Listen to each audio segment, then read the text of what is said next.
Islam Moors.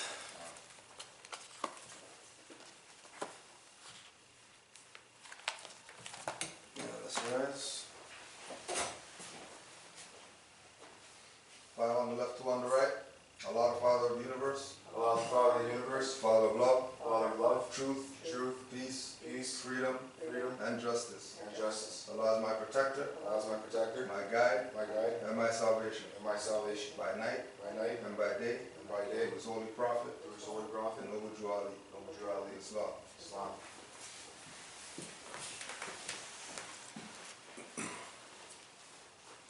Prophet warns all Muslims, governors, ordered to read proclamation at each meeting. I hereby inform all members that they must end all radical, agitating speeches while at work, in their homes, or on the streets. We are for peace and not destruction. Stop flashing your cards at Europeans, it causes confusion. Remember, your card is for your salvation. Failure to obey these orders will be of severe consequence. We are for love, truth, peace, freedom, and when these principles are violated, justice must then take its course. Any member or group of members who hold malicious feelings toward the temple or the prophet, or violate the divine covenant of the Moorish movement, will receive their reward from Allah for their unjust deeds. All true Moors will and must obey the law as laid down to them by their prophet. If they lose confidence in their prophet, they should turn in their card and button, cease wearing their turban and fez, and return to the state where I, the prophet, found you. This is a holy and divine movement founded by the prophet Noble Juali. And if the prophet is not right, the temple is not right. The prophet, therefore, is sending out a divine plea to all Moorish Americans that they do their part in protecting their prophet and the temple. This is an everlasting movement founded by the prophet through the will of Allah to redeem his people from their sinful ways. Noble Juali. Islam. To be proclaimed at every meeting. Islam. I am glad to know that I have a few faithful Moors among you all, and I desire for them to know the truth and the divine truth. There is a host of jealousy about me and the movement now by the same people of our side of the nation that claimed that I was only a joke and unreal. But now, since they have found out from the government officials and the nations of the earth that this is the only sole foundation that all Asiatics must depend upon for their earthly salvation as American citizens, they are working every scheme that they can to disqualify me so they may take charge of the situation. I have notified all these things to you long ago in the past. It is through the faithful Moors that attribute to the movement and uplifting funds. The ones that paid their divine respect to me and the movement will be remembered. That is why I am calling upon all faithful Moors to increase their faithfulness to me, your prophet, and your divine Moorish movement. I need finance, and I need it badly. Never before have I needed finance so badly as I do at present, so I can shove aside the discord that is facing the nation. It all comes through jealousy because of my fame and nobility. The nations of the world will not recognize the movement without I, the prophet, being head. It has been proven by my works which I have performed in the past few years. Prophet Noble Juali. To the members of the Moorish Science Temple of America, Islam. This is the instruction from your Prophet Noble Juali. Be faithful unto your forefathers' divine and national creed, that you will be blessed for your good deeds that you sow in the flesh. Allah is the one that judges the world, and his judgment is now on, but the weak can comprehend it not. The end of time is drawing near, so says Allah to his divine prophet, I, Noble Juali. And that's why many hearts have been turned to stone. Many have eyes to see, but cannot see. Ears to hear, but cannot hear, lest they will be confounded of their sins. These are trying hours now, dear Moors, and every evil spirit is moving, and they are trying every weak mind to overthrow and drag out the true foundation that has been laid, and to cause confusion in the minds of the ones that do believe. But if you have the true love of Allah and the spirit of your forefathers, you fear not what you hear or see, but would sacrifice the utmost of your very life to protect your movement and your prophet. Watch your enemies, dear Moors. Your enemies are the ones that speak against your prophet and ridicule him to the very lowest, and the ones that speak against your divine and national principles of your temples. Act accordingly, and Allah will bless you for your good work. Peace, your divine prophet, Noble Juali. Islam. So today we're just going to carry on with the back to basics. We're going to go through the Moorish literature today, go through a few of these articles that was put out by Noble Juali. We also think there's a town hall that we're looking at setting up. I think Tesba sent out an email for town hall, so to get people's dates and stuff like that. The 20th of November, I think that's the second to last Sunday. Brother Landry is bringing the brunches back. So the brunch is going to be going on. I think the place is going to be at Pape and Danforth somewhere, some restaurant at Pape and Danforth. So we'll get the email out with regard to that once that's firmed up. And as well, the Noble Juali Day plans are going ahead. We're looking at January 7th for the date for that. So we're looking to get the flyer done. We're still trying to lock down the location and stuff like that.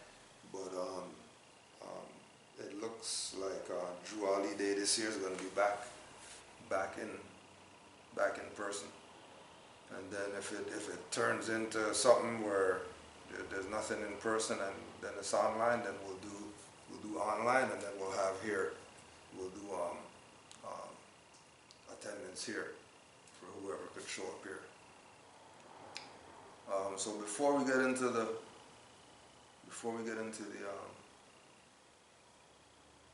Moorish literature, was there any questions from the week, or any if anybody had any insight to share with all the stuff going on, the Kyrie stuff going on and all that? We could have a little open discussion. Any questions, comments? All right. Anything, Ray? I'm just noticing our people, they heard this Yi talking about whatever. I heard a Moor that used to come to the temple. He brought up the whole Yi, and he's talking about why he's talking like that, and he agrees with Yi, and birthrights were stolen from us. But I'm thinking at the same time, why don't you just mention that we're Moors? Yeah. And because he's been to the temple, right? Yeah. And so it makes me think, it's like our people are they're sheeple, Yeah. they're a little sheeple. Yeah. Once a celebrity says something, it's like, okay, now I gotta voice my opinion. Right. Now I gotta say something because the Moors aren't saying it. It's the Yeah. celebrity guy. Yeah. Now I feel like I can get involved. It's weird. It's just Yeah. weird. Our people are strange people. Oh, what do you think about that thing I said? What's that? When you're with the pimp? Oh yeah. Yeah. That was interesting. Yeah, that was interesting. Actually, Lonneray had one on a video similar to that, but that was interesting. Yeah. If I find it, we'll just play that for a bit. That was interesting. It's like the state of people's minds. It doesn't matter. The prophet said he's not going to wake you all up at once, right? Yeah. So it's like the people that are waking up, it seems to me, are people that have been through some experiences, some traumatic experiences or whatever. They come through the movement or something like just went. Yeah. And he said his best people are still in the church. Still in right? the church, yeah. And they're still not getting it somehow. I don't understand. But you got this guy, this pimp. Yeah. You got this pimp. That goes in on what it is, like nationality, right? Yeah. So This is Pimpin' Ken, a big pimp from Milwaukee. We'll just listen to some of his discourse. Peace, bro. Yeah, well, a lot of people are tuning more and more into the Lions Den, and I think you would speak perfectly on this topic. Yeah, well, a lot of people don't understand is that when we speak of nationality, we're talking about one's heritage, we're talking about one's birthright, we're talking about, every individual, every human being in the United States have a birthright, and that's his nationality. For example, if you were born in Nigeria, you'd be a Nigerian American. If you was born in French, you'd be a French American. If you was born in Europe, you'd be a European American. But because we as a people were brought over here against our will, we were stripped of our nationality and our birthright. Yeah. And therefore, we don't know who we are. We don't know who our ancient forefathers were. And a lot of us over here, we call ourselves Negroes, colors, blacks, and Ethiopians. But these were names that were given to them by their slaveholders in 1779 and lasted until 1865. But because of the Honorable Noble Ali, who came who's from the state of North Carolina, was born in 1886, who traveled the world and who was made conscious by various chiefs around the world and let them know who his ancient forefathers were and who his people were and how he linked into Africa. He was able to come back and let the people know, the Moorish of America in 1913, when he formed this tribal organization, the Moorish Science Temple, that we are not Negroes, colored, black, or Ethiopians, but we are indeed Moorish Americans. And a lot of people say, well, why Moorish Americans and not Nigerian Americans, or why not Ghana, Liberia, or South Africans, or whatever. Well, one of the things that we understand through history is that when Moors were extracted from the land of Africa, they were taken from an area called Mauritania. Now, Mauritania is in the northwestern and southwestern shores of Africa. Now, for example, if you were to land on the Mississippi bank, and Mississippi had a bunch of subjects there, a bunch of people that you can put into servitude, will you say, okay, forget the Mississippians, I'm going to go all the way to Chicago and get the Chicagoans? You know what I'm saying? I'm going to bring them back all the way to the bank of Mississippi, and I'm going to take them over to Africa and enslave them? Of course not. You're going to get the Mississippians because they right there. They right in the southern border. Well, most of the Africans that were in the northwestern and southwestern shores of Africa, they were taken and enslaved by the Portuguese and other organizations and other group of people, particularly Anglo-Saxons, who brought them over to the Canary Islands and eventually to the Americas, you want to say Jamaica, I want to say the Caribbeans and so on and so forth, Puerto Rico and different other parts of South America and so on and so forth. They brought these people over here and enslaved them. It was easier for them to take them from the northwest and southwestern shores of Africa. When they were brought over here, of course, if you ever read the autobiography of Malcolm X, we understand that a lot of those people that were brought over here at that particular time, they had to go through a process of being made a slave. And Malcolm, in his book, he talked about the Canary Islands. He said this is where they would, kill the elders. They would cut the women's stomach open and take the babies out. They would tie them to trees and cut the trees down and dismantle their bodies and so on and so forth. And this was a process. And then they would bring them over to America and they would be forced into servitude, slavery. And they weren't allowed to read. They weren't allowed to educate themselves and so on and so forth. And at that time, even though they were called Mauritanian, they were called Moors. That name Moor was stripped from them, so they started calling them Negro, colors, blacks, and Ethiopians, which are all names that come from Jim Crowism and so on and so forth. So a lot of Moors, that was enslaved and brought to America, they thought that, because they were raised as babies to believe these things, they thought that these were their original names. Well, when Noble Ali said, hold on, wait a minute.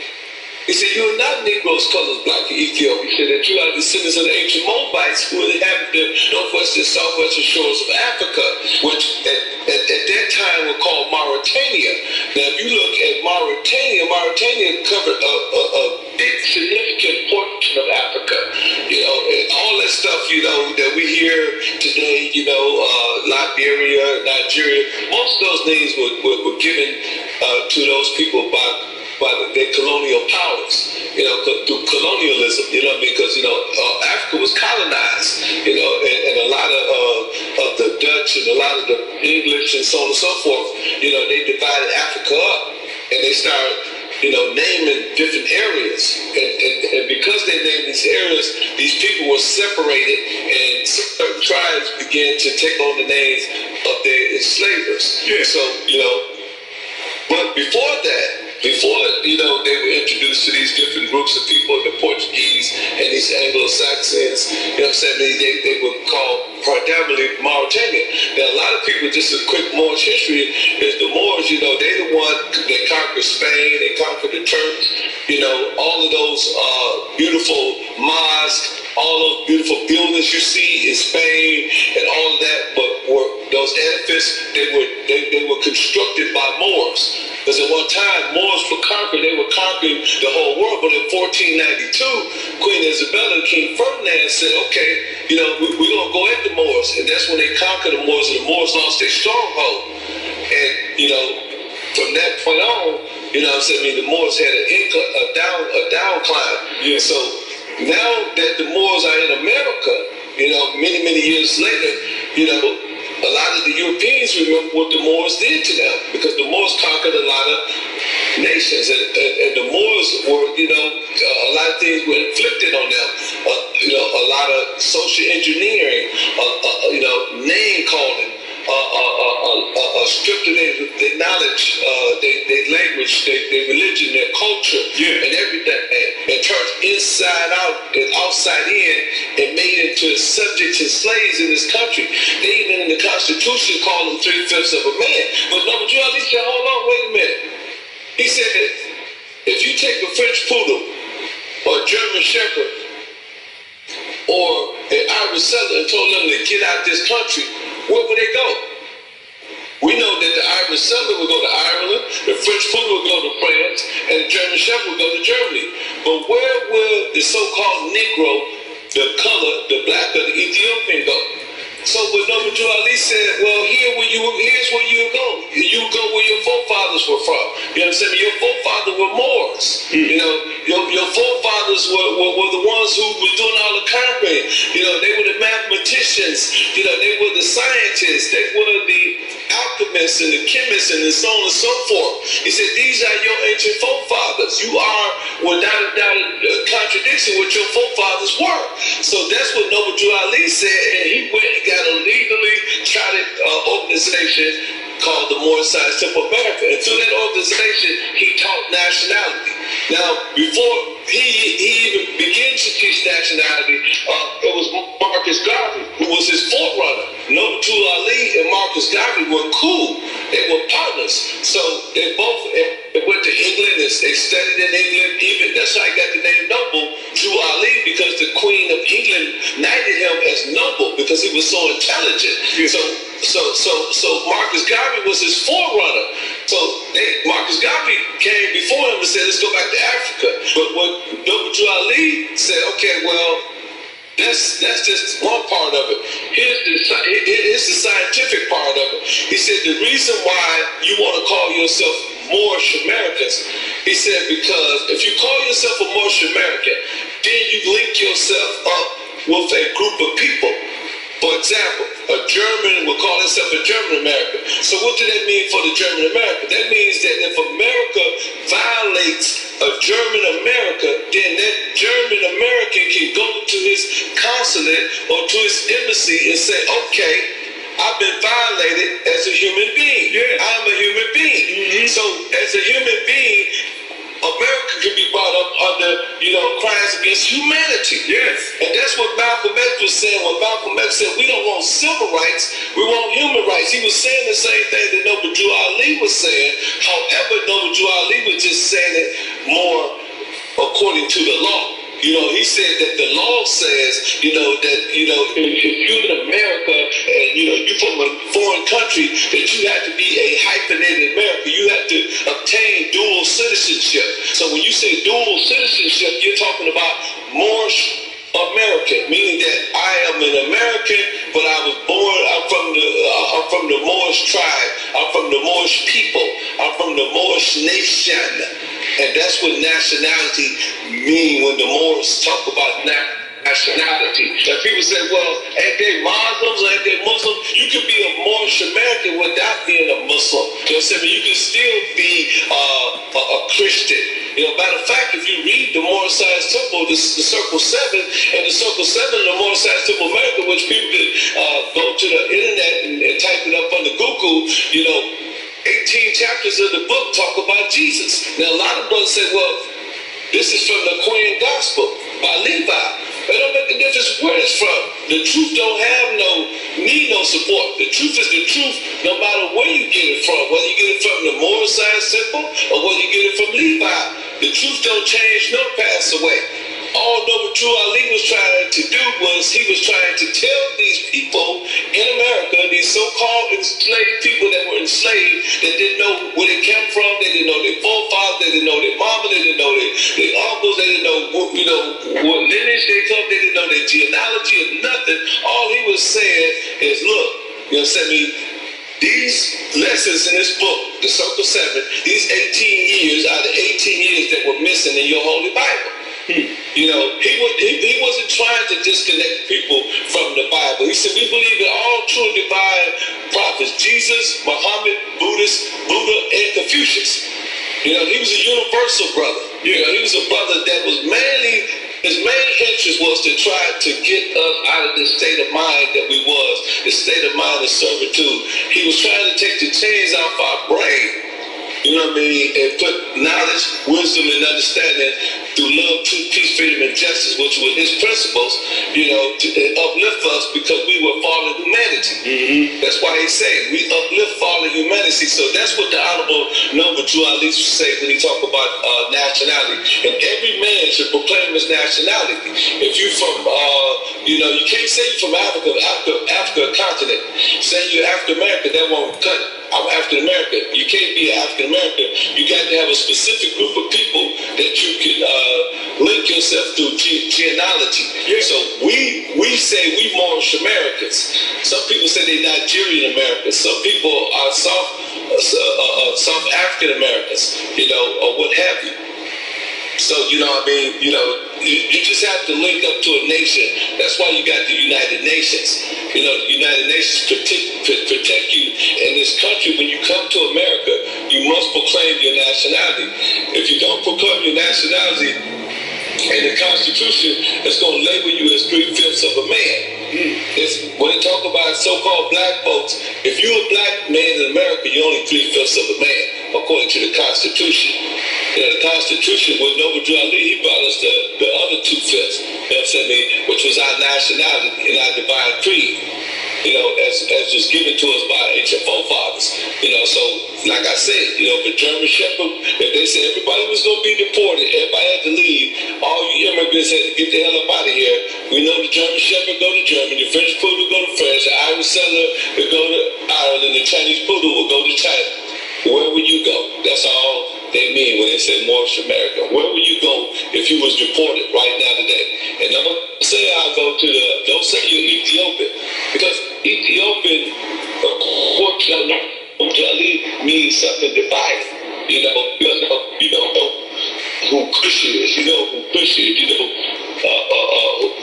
Kush, Shem, Ham, and Japhet, and all that. You know all that science. You know what I mean? I don't want to get off into no religion, but people gotta do their own study because I don't want nobody to believe what I say. I want you to go and look it up for yourself. I want you to study nationality. I want you to study dual citizenship, and then you can see for your own, labor for your own approbation. You can see who you are and who your forefathers were. But it's important that you do, and that's why Malcolm X was killed, and that's why Martin Luther King was eventually killed, because they started talking about human rights. Yeah. Human rights is more important than any right that you have, because when you are part of the human family, which means it links you up the whole world of human beings, and everybody has hue. That's why they call it hue. Yep. Hue is the human family, and the woman is the beginning of all of this. You know what I mean? Because I tell brothers all the time, if you raise your woman, you raise the nation. If you raise a man, you raise an individual, and that's why Noble Drew Ali, when he on that, he owned a woman. and he called her fallen humanity. We have to uplift our women. We have to teach our women. We have to educate our women. Because once we educate our women, we teach our women, who are the first teacher of our children. You know, they're the one who change our children's diaper. They're the one that wipe them with baby wipes. They're the one that breastfeed them. They're the one that give them bottles. They're the one that hold them when they cry. We have to teach our women about nationality, and then they would teach their children about nationality. And that's when you look at the Willie Lynch, that's what Willie Lynch about. When Willie Lynch say, you know, you want to break the slave, you have to break the slave to the point where the mother will eventually teach the child to submit. Because the mother is the most important thing of all of this, because the mother, if mother's on alcohol, the baby's on alcohol. The mother's on crack, the baby's on crack. The mother smokes cigarette, the baby smokes cigarette. The mother is depressed, the baby is depressed. So we have to teach our sisters how to teach our children, you know, how to be a nation, how to teach them about human rights and not civil rights, because by teaching that woman her nationality, she would teach that child his nationality or her nationality, and that child would grow up a free national people, just like all other people. And then, you know, the only reason why we go through what we go through is because we don't proclaim our nationality. You don't see America running over the Japanese. You don't see them running over the Chinese. You don't see them running over the Arabs. You don't see them running over. When it comes to them people, man, you violate one of them people, man, they have you up and straight out, because they got a publicity. They got a counselor. By the fact, because we don't have a counselor, because we don't have a people that represent us, and we're not a part of the human family, by not proclaiming our nationality according to law, then we could be treated any kind of way. So because we don't proclaim our nationality. They look at us as something they can profit off of. So they don't want, you know, us to know, you know, what you're basically laying down, because then that means somebody will be losing profit. Okay, give you an example. Give you an example. In 1964, you know, you had the Voters' Right Act. You know what I'm saying? You had the Civil Rights Act. Yeah. And you know, we marched and we vote, and we wanted to vote. We wanted to be able to march. In 1954, you know, we had the Civil Rights Act Brown versus the Board of Education. Now, in both of those instances, you know, we were begging for rights that was already ours. I mean, if we were citizens, you know, of this country, then why would we have to beg to vote? Yeah. Because we went for civil rights, what we did was we were like Lazarus begging at the table of the rich. We were begging for something that was already ours. But because we don't know the law, because we didn't proclaim our nationality, we got to continue to beg for different rights. So Malcolm said, hey, we don't want civil rights. We want human rights. Martin Luther King, before he died, said, I don't know about this civil rights thing. It's about time we take this to the United Nations. We start asking for human rights. He also was killed because America understands that once the so-called Negro, the so-called black man, proclaimed his nationality, and he started begging for civil rights, and he started demanding human rights. You don't beg for human rights, then, you know what I'm saying, the reparations will become a fact. They will have to reparate us. They will have to treat us like they treat any other group of people. But see, what we do is we allow these people to continually call us 3/5 of a people. And now, you know, when we go and we try to do the civil right thing, and we try to do, they just avoid us. According to Dr. Claude Anderson, he said in 1968 came out with something called benign and neglect. And what that means is that they're going to just, from this point on, they're not going to even pay black folks no attention. They're just going to act like black folks don't exist. And we're going to put it in broad, and he said, as he would say, ambiguous terms, which means that he said that instead of saying, you know, black folks were a minority, everybody was a minority. He said that, you know, women was a minority, that gays were minorities, that Mexican were minorities, that everybody is a minority. So when you use those broad and ambiguous terms, according to Dr. Claude Anderson, what you do is you muddy the process, because neither one of these groups went through what we went through as so-called Negroes, colored black Negroes in this country. So other groups, they got understand that they know you stripped them from their culture, you stripped them from their freedom, you stripped them from their language.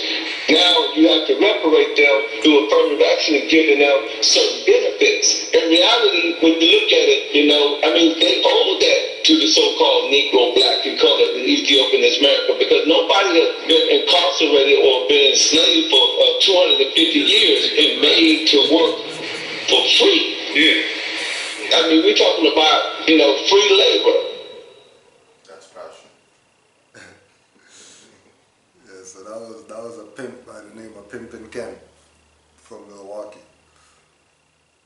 So if anybody has his thoughts on that, you could. Right into the brackets. Get it out. Get it out. Yeah. Right. So if he knows that much, then our people have no excuse. Zero excuse. Imagine that, this pimp has this library in his house and he's reading all these books, no Jurali and everything. Yeah, bringing up everything, bringing up the Quran, bringing up Aquarian gospel, bringing up civil rights versus human rights, They're talking about uplifting a woman and everything. Yeah. And there's another video with him when he's talking about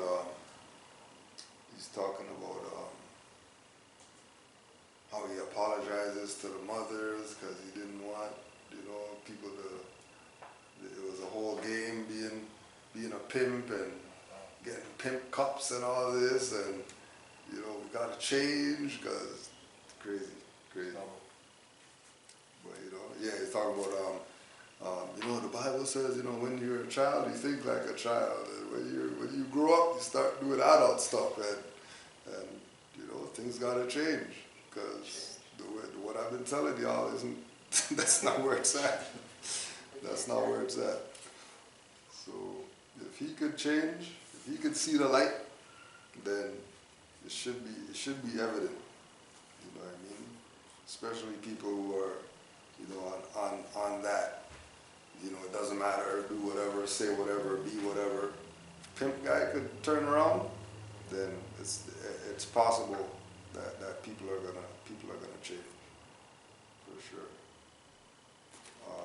So we're just gonna go through some of the Moorish literature, read some of these, and just get some thoughts on some of these, and then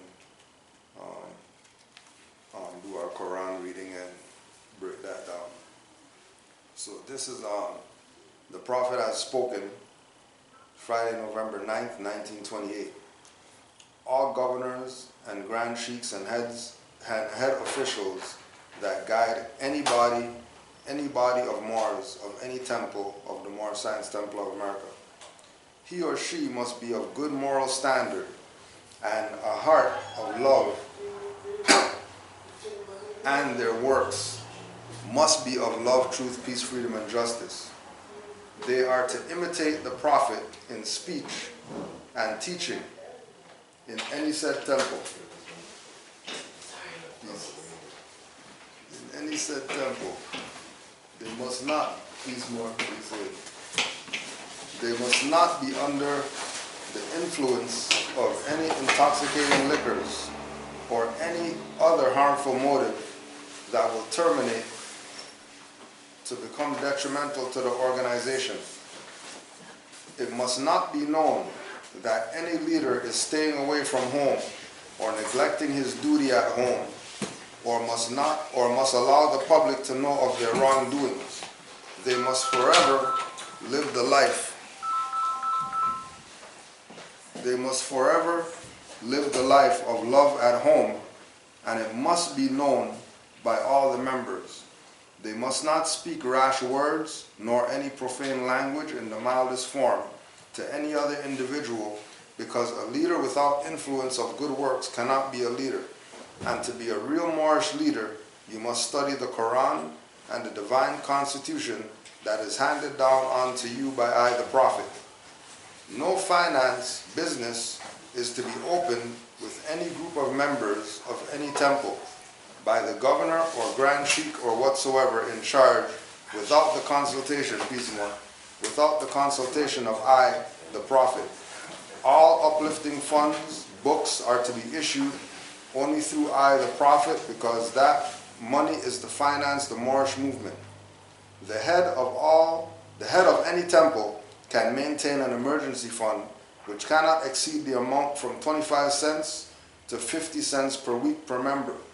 All public collections and dues, also the supporting of each temple and its domestic work. No finance, books are to be served in any temple except by the Prophet.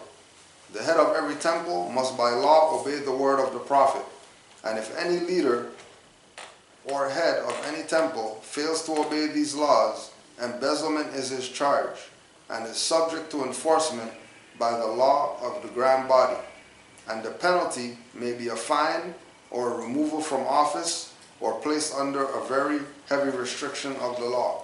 Supreme words of the Prophet Noble Drew Ali. Prophet Drew Ali speaks to the nations. Friday, November 28, 1928. If you have race pride and love your race, join the Moorish Science Temple of America and become a part of this divine movement. Then you will have the power to redeem your race, because you will know who you are and your forefathers were. Because where there is unity, there is strength. Together we stand, divided we fall. Come, good people, because I, the Prophet, sent to redeem this nation from mental slavery, which you have now, need every one of you who think that your condition can be better. It is a field open to strong men and women to uplift the nation and take your place in the affairs of men. If the Europeans and other nations are helping me, why not you? This is your problem. The Negro problem is being solved only as it can, and that is by the Moorish National Divine Movement. If you have a nation, you must have a free national name in order to be recognized by this nation as an American citizen. This is what is meant when they said, "Seek ye first the kingdom of heaven, and all these things will be added unto you," by the Prophet. So the Prophet has spoken, and Prophet Drew Ali speaks to the nations. Any thoughts on those before we carry on?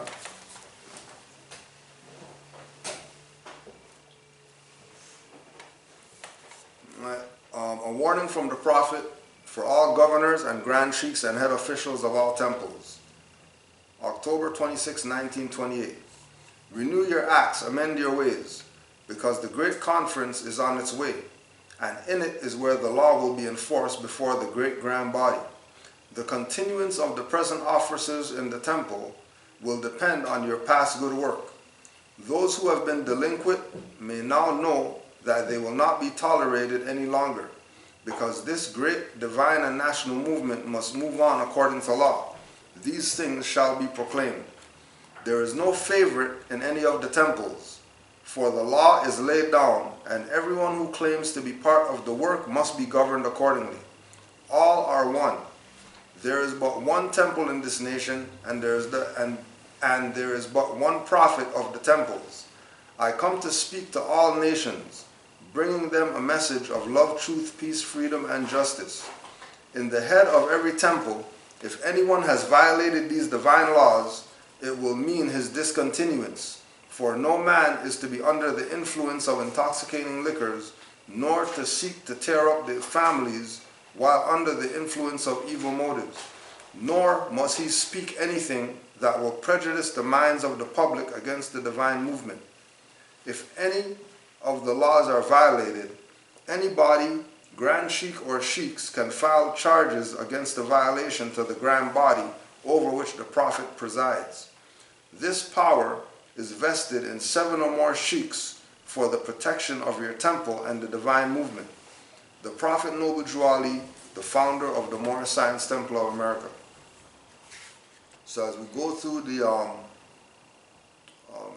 the Moorish literature, all these were either articles in the Moorish Guide newspaper, or they were letters that was given out to the Moors when Drew Ali was around. And then, as you can see, thus far, majority of them are speaking about Moors living by the principles, acting in a certain way, you know, not doing certain things, because these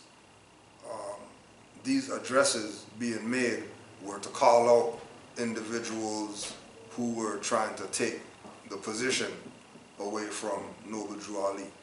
And, you know, as you go through the oral statements, then it goes more into things relative to him calling out people for their actions that they shouldn't have been doing at the time. All right. The Prophet's Plea to the Nation, March 1st, 1929. Our divine and national movement stands for the specific grand principles of love, truth, peace, freedom, and justice. And I, the Prophet, am applying to all loyal, faithful Moors, members, and the American citizens to help me in my great uplifting acts of uplifting fallen humanity among the Asiatic race and nation. For I have suffered much and severely in the past through misunderstanding of what the movement was dedicated to.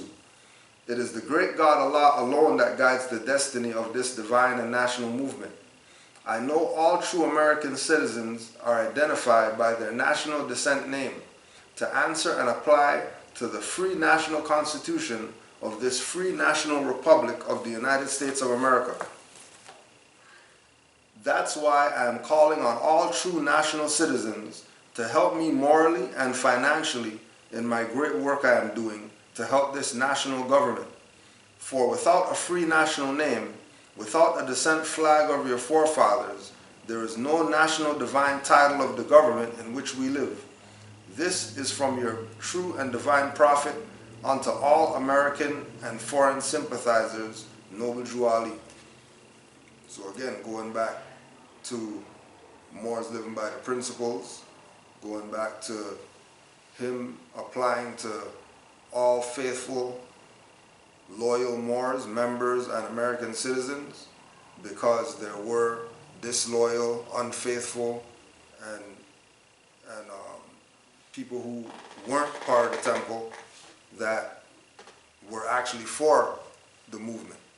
People who had nothing, who weren't members of it, that were in favor of his teachings, in favor of the literature that he presented, in favor of even just them giving support to the Moorish movement, which again, when we look at after Drew Ali transition, and you see the lack of support that it got after he transitioned, lets even you know the power of the Prophet, because you know when he was around, people weren't doing BS as far as the outside, right? The people who were actually in the temple causing confusion, it was known to all the members who these people were and that they were about these actions. Right? Any thoughts or questions? I'm going to point out, Roger speaks about, I know all true American citizens are identified by national decent names and answer and apply to the free national constitution of this free national republic of the United States of America. I just like the fact that it's highlighted exactly what talking about when it comes to like nation, like the governmental principles. Yeah. There, like national republic and those kind of aspects there. Right, and then that takes away also the idea of like how people have it today, that this is some religious thing.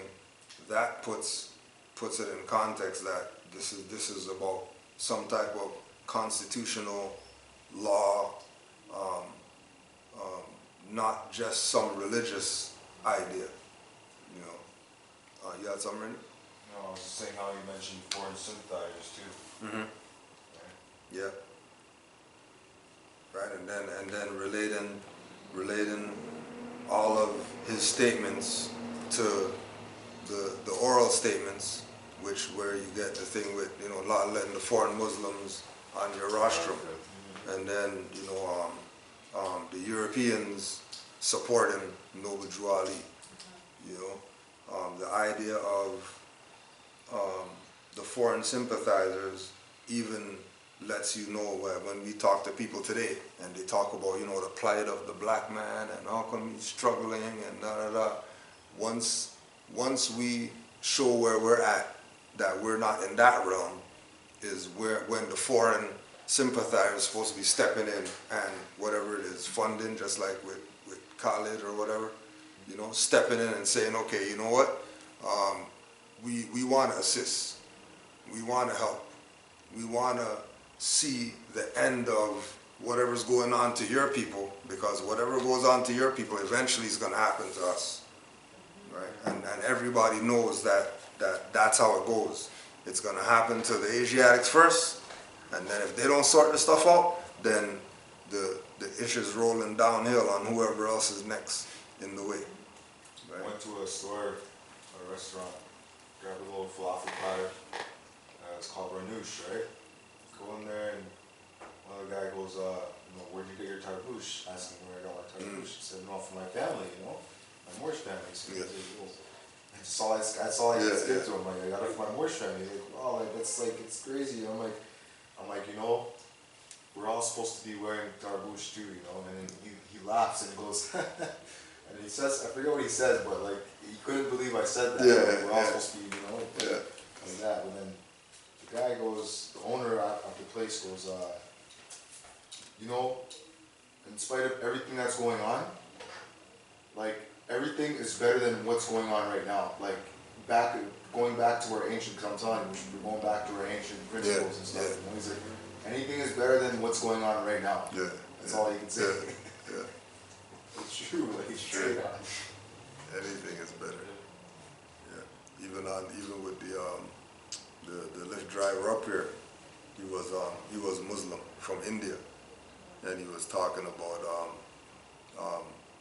how all this bad stuff is happening, and it's the parents' fault because the parents aren't taking responsibility for their children, and they're just letting them do whatever.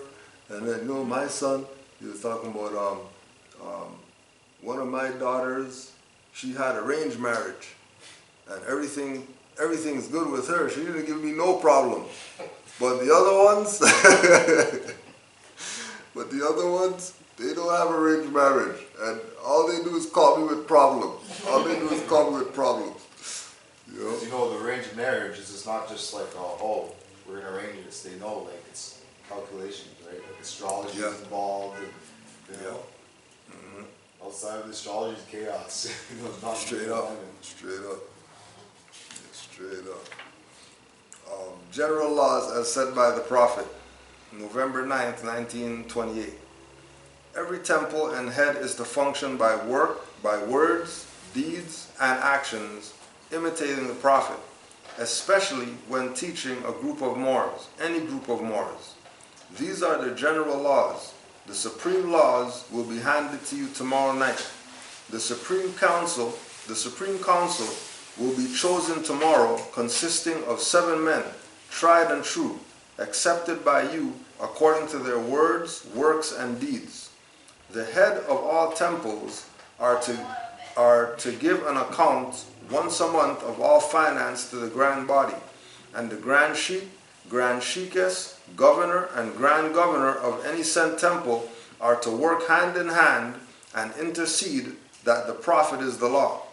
They are to know they are a part of the law and must obey. The heads of all temples are to by force refrain from all wrath words of profanity in the mildest form from his members. They must live the life of love, truth, peace, freedom, and justice, and refrain from all alcoholic liquors or any other harmful things that will terminate to destroy peace, or any other of the divine principles. They are not to contribute to anything that will cause the public to disagree with him or her. And for one to lead a group of Moors, you must keep your house clean with good deeds, kind words to your wives. Brothers must hear good words, kind words, and must know of your good deeds. If there are children, you must see to their support. Follow this divine principle, for if you don't restrict to this divine principle, then you are not a true Moor. And the heads are not to charge for membership or to overcharge for cards, buttons, or anything issued by the Prophet. Those who contribute to either of the preceding are not Moors but robbers. Membership, sisters and brothers, is free, not only here but all over the world. The button is 25 cents. Card 25 cents, and 1 month's dues is paid. Every member pays 50 cents a month for dues. This money goes toward the temple. This money goes toward the support of the temple. This, if not paid, does not entitle you to the protection that is provided for you, and especially if you are not working or in a position to work. If you neglect to fulfill this small duty assigned to you, how can you rightfully expect money or other help when you are sick or otherwise disabled? And to be a real Moorish leader, you must study the Quran and the divine constitution that is handed down unto you by either prophet. The head of any temple can maintain an emergency fund which cannot exceed the amount from 25 cents to 50 cents a week per member. All public collections and dues also go to the support of the temple and its domestic work. The head of every temple must by law obey the word of the prophet, and if any head leader or any temple fails to obey these laws, embezzlement is his charge, and is subject to enforcement of the law by the grand body, and the penalty may be a fine or removal from office or being placed under heavy restriction of the law. Supreme words of the Prophet Noble Jew Ali. Islam. Think this over, you Moors. February 15th, 1929. All sheikhs, grand sheikhs, must prepare for the Prophet before he comes to visit them, must see to it that all is clean and in perfection as far as comfort is possible, or otherwise don't arrange to have his presence. All members should pay from 25 cents to 50 cents weekly towards the emergency fund. Right. Do not arrange for his presence if you're not going to clean up the place and all that. This fund will increase so that it will soon amount to the grand sum of $1,000. That is if you are loyal Moors. The emergency fund goes into the bank. The treasurer will tend to the responsibility of seeing that the money is in the bank. Yes, and under the name of Moorish Science Temple of America Finance. When needed, act according, and the law pertaining to the procedure of performing an emergency act. No head of any said temple is to borrow from any member more than $5 to $10 unless by notification of the Prophet, the necessity of the loan. When any said temple desires to purchase property, they must first notify the grand body or the Prophet, and it must be purchased under the name Moorish Science Temple of America or Noble Jew Ali. An individual name should never be applied. I, Noble Jew Ali, am responsible for all finance, so therefore let I, the Prophet, know what is on me. Some of you have slipped and slipped drastically, so you had better lace up your shoes before I get there. Everything, every business transaction or anything pertaining to finance is to be transacted in the name of the Moorish Science Temple of America or Noble Jew Ali. We Moors must maintain a grand treasure, just as in the days of our forefathers. Then you are a nation. Until then, you are nothing. The emergency fund is issued by no book, but by an emergency card punched according to contribution, then marked on the book. That is the law, and the law must live. The government is behind me, and I must get behind you, for I must uphold and enforce the law. My mission is to save you Moors. The heads of all temples, grand sheikhs, grand sheikhs, must conform to the divine principles, love, truth, peace, freedom, and justice. They must live the life among the members and be loved even as the Prophet is loved. They must not practice the principle of segregation among any group in his or her temple.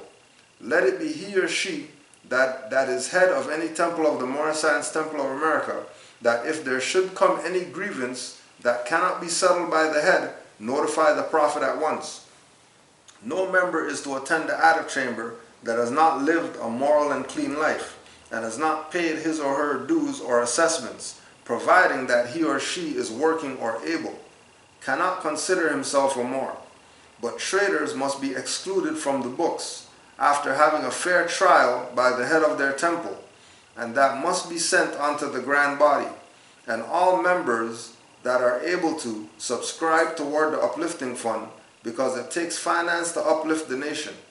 And those that are able and fail to act are not Moors but traitors to their cause and trust and their nation, and are not allowed to share in the Moorish honors. And the penalty is embezzlement of the faith of our creed. All heads of all temples must observe these laws by the Prophet. Islam. So going back again to when any said temple desires to purchase property, they must first notify the grand body or the Prophet, and it must be purchased under the name Moorish Science Temple of America or Noble Drew Ali. An individual name should never be applied.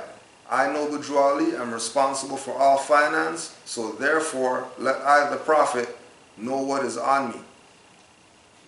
And then we go to what they do today and how they put all, when we look at U.S. Canada or whatever, they have their little subsidiaries.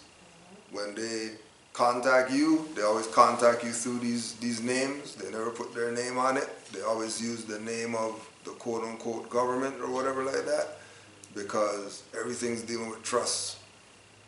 Everything's dealing with not having it tangibly.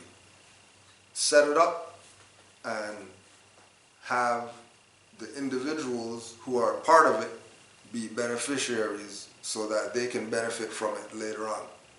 Not for the individuals right now to benefit from it. Because everything dealing with nation, nationality is going back to the ones later being able to have something. And then as soon as you see them start to take it from the perspective of, like, the good example is when you look at the registration, right? And then they tell you to register it, and then you register it, and then you're able to use it, or you're able to have access to it based on the registration. But then if it's not registered, then you can't use it. Even though, you know, you could jump in and turn the key and go wherever. Once the enforcers realize that you're not registered, you don't have a license, you don't have whatever, now they're trying to take your stuff that is really supposed to be yours. And the only way that you don't have access to it is because it was, the only way that you don't have access to it is because you gave it to them. And in you giving it to them is how it gets to this position where you need this, you need that, you need to have that. See? Right? So the idea of this is to recognize that there was a lot going on with Noble Drew Ali at that time, and a lot of things, you know, Tim talking about us having a treasury, right? That would be the bank, and having emergency fund, having Moors making sure that they're paying their dues, because the finance that comes in is going to just keep this thing going, right? The manufacturing companies, the different businesses that were going on had advertisements in the newspaper, and then these businesses not just catering to Moors, but catering across to anybody who's interested, anybody who wants to, whether they want to support it, whether they just need something, whether it's product, service, whatever the case is, the ability for them to get access to it is open. You know, they don't have to bend over backwards to have access to what it is that Noble Drew Ali brought. All they got to do is show up. All they got to do is, you know, that's why he made reference earlier to how can the individual claim that they want assistance or anything like that when they haven't done the things necessary in order to get the assistance, right? That's like what we have today with people that, you know, they're gonna get caught up in buying packages or whatever the case is, because they figure, well, you know, you can. They're saying there are more, so I'm gonna go to them. Well, they tell you a price, a charge of $3,500, $1,500, or whatever the case is, but then Drew Ali's saying 25 cents for paperwork or whatever, right? You know, you gotta weigh it out and see where it is that the individuals are going. And based on even some of those actions, you realize that, okay, well, they're obviously not living by the principles if they're gonna tell you 1,200, 1,300, 5,000, whatever, you know, consultation, 880 an hour, or whatever the case is, right? Yeah. To add on, you mentioned the trust thing. Yeah. You know, everybody was wondering about there was a trust that Noah Drew Ali set up, and how you get access to the trust, Yeah. and you know, there's a big thing going on about that, right? But if you think about it, in essence, the trust is the temple. Right. Right. For there to be. It's the knowledge, it's the culture, Yeah. it's the whole participation. The trust that you set up was the Moorish Science Temple of Yeah. America, right? Yeah. Incorporated, right? Yeah. And it's support. It's if it's looked at from that perspective that it's a trust, then the people who are involved with it have to realize that they're benefiting from it. So the only way that the trust is going to exist is that if the beneficiaries are there. But if the people aren't looking at being beneficiaries of it, they're looking at membership, or they're looking at, you know, part of the movement, and they're looking at all these other things, opposed to looking at it as, oh yeah, we're a beneficiary to this. Then they realize what it is that they have. They realize what it is that he set up, and why he said defend this stuff to the utmost of your very life. Because if you don't defend it, you don't have it. So it's not going to be him to defend it. It's going to be the people who are going to be benefiting from it later. That should be the ones standing up for it. And again, there's all, you know, these different institutions, bodies, or whatever that would set themselves up to try to play like it's this, without even being part of this, without even saying that they're members in this, without even supporting this. But they're going to go out there and start something, and then start saying that they're trust and they got trust this and that going on, when they have absolutely no connection to the founder of who's brought trust. Or not the founder of trust itself, but bringing that back to our consciousness. The founder of bringing nationality back. The founder of bringing status correction back. Right? Everybody could sell you a status correction thing right now. But then all those people who are telling you status correction, none of them are talking about Noble Drew Ali, who said, you're not Negro, black, colored, you're Moors, which is status correction. Right? It's almost like the founder of the League of Nations. One of the founders of the League of Nations. Who's that? Just inject? And Drew Ali was part of the reason why that was our founding of the League of Nations. Well, with the, because the League of Nations was Prior to United Nations. prior to United Nations, and some years prior to Drew Ali, but it was because of World War I, with all the children they realized were getting violated, why they brought out the rights of the child, which was the initial push for the League of Nations. That, you know, children are getting violated, and then they have in the rights of the child that they have a right to a nationality.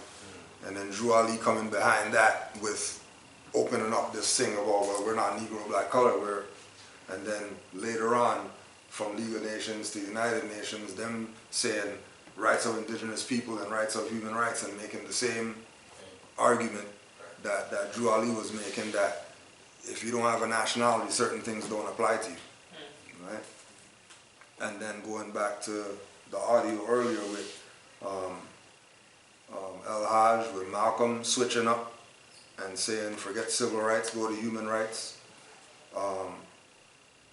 JFK, bringing back the gold standard, saying get rid of the fiat currency or whatever like that. Martin Luther King saying forget the religious stuff and whatever like that, forget the civil thing, human rights, because once you get to the level of human rights, now you have an argument that you can make.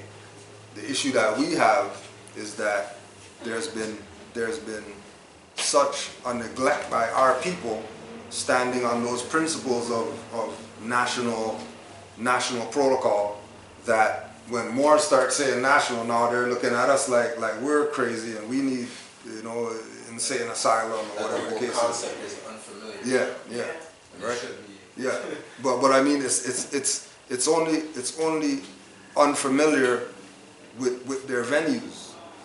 But if you see them on the one way, they're gonna tell you German, British, French, whatever the case is. As soon as you go to court, now they're Canadian and you're Canadian, and that's how it's gonna go. That's how it's gonna have to be. You know what I mean? To hide the fact that they're the actual ones that are the foreigners, and that the nationals are really the Negro, black, colored people who have embraced this identity that they're Negro, black, colored as a reality. And then because they've stayed in that realm for so long, everybody's just going with, well, yeah, I guess that's just what it is. These people are black, these people are white, and then everybody else, they have a nationality. Right? Yeah. Right? Yeah. Right? Again, which is again why the whole idea of putting this information out and getting other people to get on the mindset where we're at is a benefit to us, because the more people who know, then the easier it is for the powers that be to accept the position that we're presenting. It's easier for us to take action. Yeah. We can take action in alignment with where we're at, as opposed to having to straddle our actions from our mindset and live in two different realms. Yeah. It becomes easier. Yeah. Going back to the thing with Kyrie again, and why he has to play these two sides. He has to play the side of, yeah, I'm conscious, I know who I am and all that, but then he has to play the side of, well, I'm contracted. To be these people's, I can't have opinions. I can't be free to talk or whatever. Which is why you have, all the boule people on the side of it say, oh, forget him or whatever like that. He's wrong. He needs to apologize, because they're already in bed. They're already in bed. When really and truly, once they're in a certain income bracket, they should be telling these people, F them. Like, who are you? We're gonna ride with our boy. We're not gonna ride with you people. All of them should be boycotting right now, just because of how that one individual got treated. The problem is that they're still within the tax. That's what I'm Right. saying. It's the Whereas contract. they're supposed to summons enough resources that they don't need the brackets Exactly. of tax Yeah. to make the actions Well, happen. it's just like what they're doing with Kanye now. It's like, Yeah. what happens is the contracts that he's in are what's paying him on a regular basis. So it's not that they have the actual tangible fiat, it's not that they have the money. Yeah. They have a contract that represents their ability to move fluidly through, they can just go to the airport. They're not actually exchanging dollars when they buy a ticket.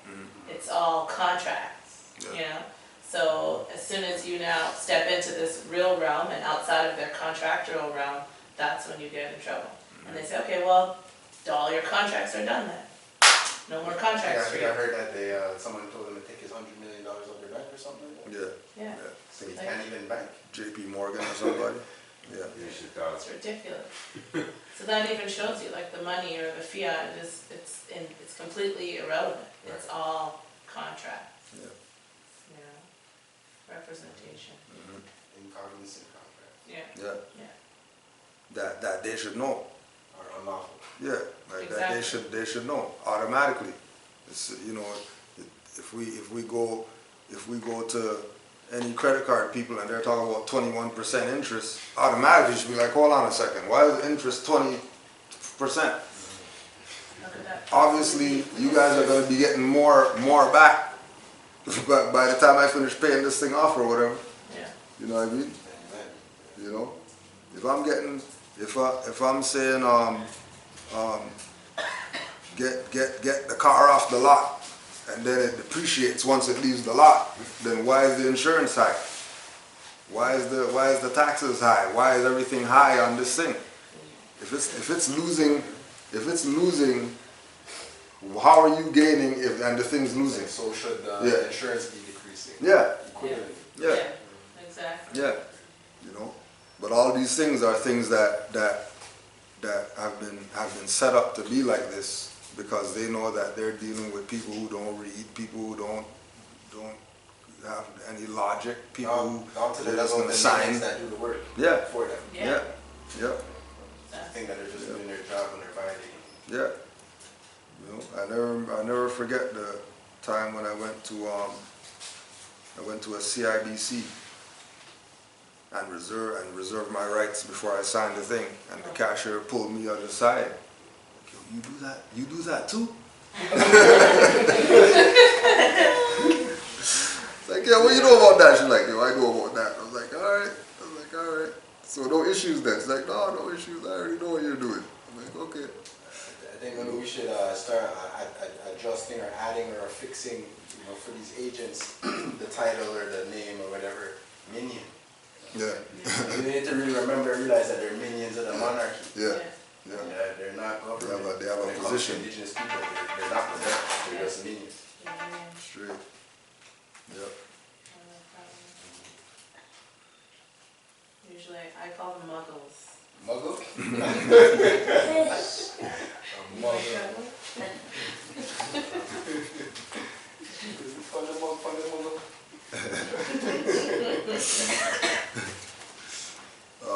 Temple tax necessary, convention votes unanimously, tax paid monthly. October 26, 1928. Because of the fact that the expense of the operation of the temple is increasing so fast that it was found necessary to vote a tax to the prophet to carry out the work. This idea was concurred with the Supreme Grand Council. This act is also arranged that it will not be a burden to any of the temples, but the prophet is very emphatic that it shall not be ignored. The expense of operation has heretofore been taken care of with funds received from the manufacturing department, and it was found that it was a burden on that department. Hence, the tax was necessary. The tax is 25 cents per month per capita. This will mean that the numerical strength of the temple will bear the proper share of responsibility of operation. This per capita tax is intended to supply all members alike, governors and grand sheiks included. The governor or officer in charge of each temple will cause a report to be rendered to the Supreme Grand Business Manager of the Supreme Grand Council, 3140 Indiana Avenue, Chicago, which will specify and itemize the following: number of adepts, number of members, number of new members taken in each month, or those who join after the rendition of the last report. 25 cents must accompany the name of each, such members as the representation tax. The per capita tax collection begins November 1st, 1928. All concerned will save themselves penalized if they render their reports promptly and specifically, because otherwise it will necessitate a representative calling on such delinquent temples and auditing their books, which expense will be borne by the temple. All governors and other officers will be held responsible for the representation tax and report by order of the Prophet Noble Drew Ali. Again, civics. Yeah, right? Not a religious thing, right? The idea that the individuals, on top of their dues, they have a tax that they pay, and the tax goes to helping the temple run. Because prior to that, the manufacturing company, which has its own stuff to run, was also taking care of all the temple things. So to eliminate the manufacturing company having to deal with it. It became just like we were saying earlier, that if there's beneficiaries and you're gonna be benefiting from something, then something has to be given up in order for you to benefit. You can't just be benefiting without any contribution to what it takes for this to keep moving. Right?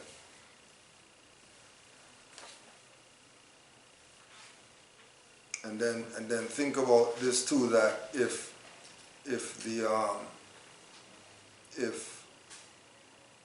the manufacturing department was taking care of the temples, and then there were all these temples and branch temples, then the manufacturing arm was pretty big. The manufacturing arm was actually something real, that if they were taking care of all the temples in that time, and then he's telling Moors that the temple has to start taking care of its own affairs, then the manufacturing company was probably losing a lot having to take care of all these temples where it couldn't function the way that it's supposed to function. Right? Dead weight there. Yeah. Right. And again, that's the workshop of the mind in real time. You know what I mean? Cutting off the ungainly part so that more stuff could get done.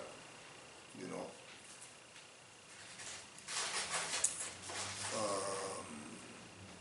Number 9. What shall we call him? Huh? Oh yeah, because since we read 8, so we do read 8. 8 is the proclamations to be read every meeting. What shall we call him? So often our various journalists find trouble in selecting the proper name for the Moorish American. Some say Negro, others will brand him raceman.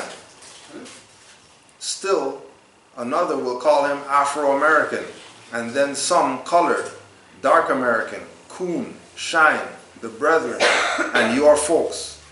It is indeed a hard matter to find something suitable for the various occasions where a title needs to be used. Is it that these people have no proper name?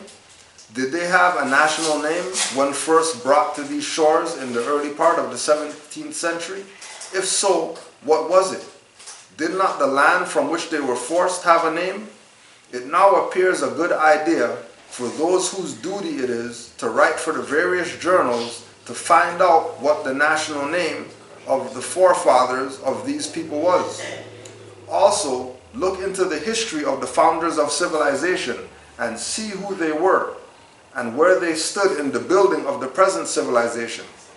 Probably 2 hours in an up-to-date library would serve to relieve the strain on our men of letters. When the occasion presents itself for a title of these people, the matter of the various names given to these 22 million people with all colors of every race of the globe was an act of European psychology. They gave him a name, then defined it as something inferior to theirs. White they defined as a color of purity. Black, they say, represents everything evil. The Negro, as they were called in this nation, have no nation to which they might look with pride.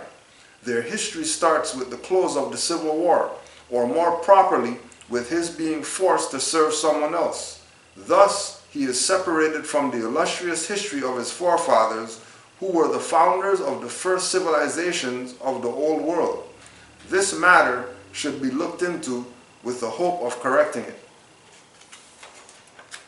Now, and again, that's just one of the articles, flyers or something that they would be given to the public for them to have some type of consideration to what Noble Drawley is presenting and act on it.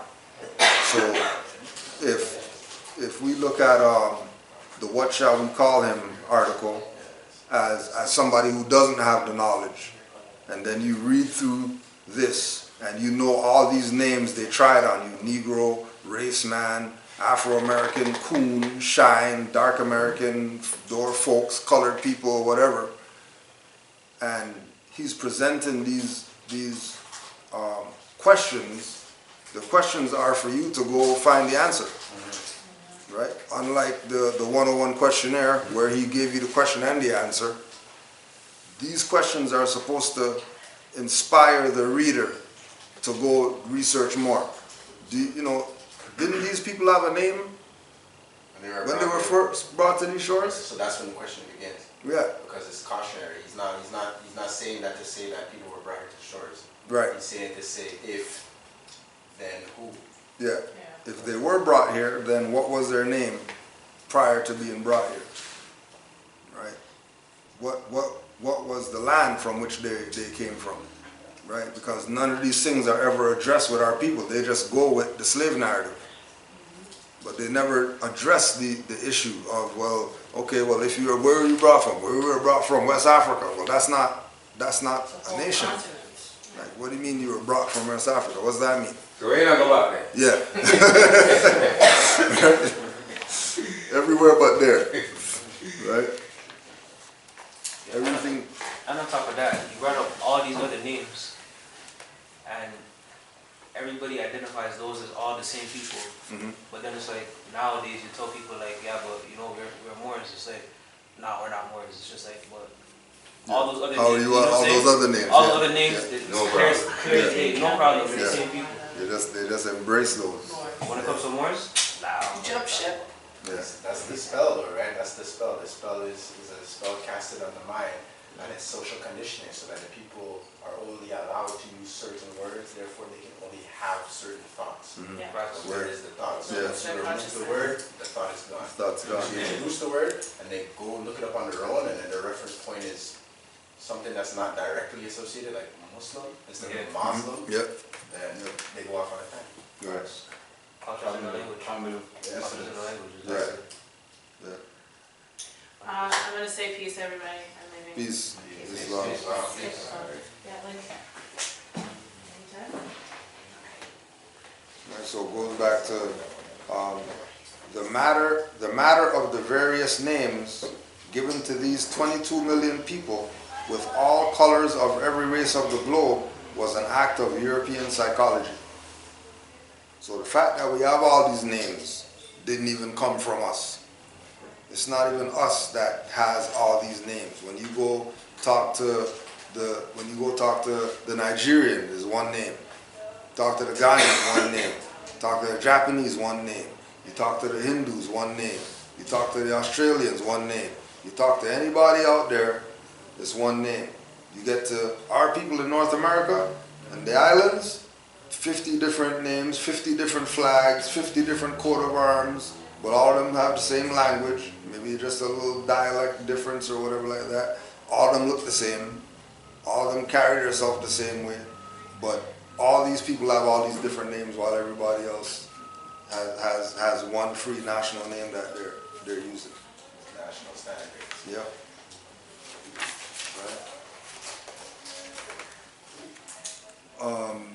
Divine warning by the prophet for the nations. The citizens of all free national governments, according to their national constitution, are all of one family bearing one free national name. Those who fail to recognize the free national name of their constitutional government are classed as undesirables and are subject to all inferior names and abuses and mistreatments that the citizens care to bestow upon them. And it is a sin for any group of people to violate the national constitutional laws of a free national government and cling to the names and the principles that delude to slavery.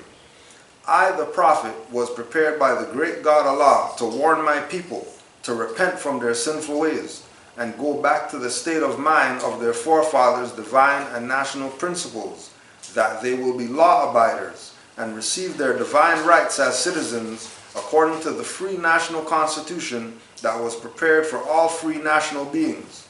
They are to claim their own free national name and religion, but there is but one issue for them to be recognized by this government and of the earth, and it comes only through the connection to the Moorish divine movement, which is incorporated in this government and recognized by all other nations of the world. Pause. Yeah. So that's a very specific statement. Right? Because, like, for example, when dealing with these people, their whole thing is the lack of recognition. Oh, don't recognize either your government or don't recognize you as you are. Yes. Recognize you as Kunta Kinte, or as we say. And so, like, that's reflected in the history of the Congress, or that was that removed, like, As far as the recognition, as far as record. well, the record itself is supposed to be the individual. The record is supposed to be, I am Cujo L. Oh, and then they realize that, oh, you're not nigger, you're not Negro, you're not colored, black, blah, blah, blah. Okay, then we can't even hear this. Yeah, We can't even hear this. Because you're not even in our jurisdiction to hear this. That's how the record presents itself, which is again why Juali said that we're Moors, because there's a record of that. They can't say they don't know who the Moors are. Yeah, because they're pretending to be us. It's like, you know, the minion doesn't know, but as they start talking up the hill, they're like, oh, okay. Yeah. Like the top knows. Right, yeah. Going back to the reserve the rights. I think it was Brother Amari when he did the reserved rights on the passport. The minion was like, no, I ain't hearing this or whatever like that. And then 2 days later, he gets a call from the president of the passport office or whatever. Whoever it is, that's the head of that. Yeah. You know what I mean? Like, why is the president, why is the head of this thing contacting somebody because of all rights reserved? That's it. That's fishy. Something's going on bigger than the minion, right? Going back again to the thing with the recognition. But my situation was I'm a trades worker, electrical. So apparently I did it twice, and then the third time the minion's like, oh, you can't do that. I'm like, what do you mean? I did it twice already. Yeah. Oh, well, the ministry said you can't do that. Yeah. I'm like, what do you mean the ministry said I can't? Like, this is what I'm doing, and you know, that's it. And then that's going back to the thing of you know, the ministry said opposed to the law says. Right. If the ministry said you can't do something, then it's probably not. That's probably really not how it goes. You know what I mean? They're just using the ministry because that's how the authorities come. No, Right? Or the judge didn't say, or the whatever. They're going to use their power position against our power position, only because they know that their power position has been activated longer than ours. Right? In recent times. Yeah, because our people are still Negro, black, colored today, right now. So, yeah, right, you're a Moor. If we go out on the court floor right now, we ask how many Moors out here, all these people will say, no, they're not Moors, which makes our position look like, you know, shaky. Yeah. No, I'm saying like it's in actually the way you present yourself. Because if you're saying all right, they're telling you to autograph something, right, and you all right reserve with it, right? That's your autograph. Right. Yeah. And even though it's attached to your autograph, but that's that's how you autograph it. So you have a right to say who you are. Right. And they can't really, they have nothing to do with that. Mm-hmm. You know what I mean? Yeah.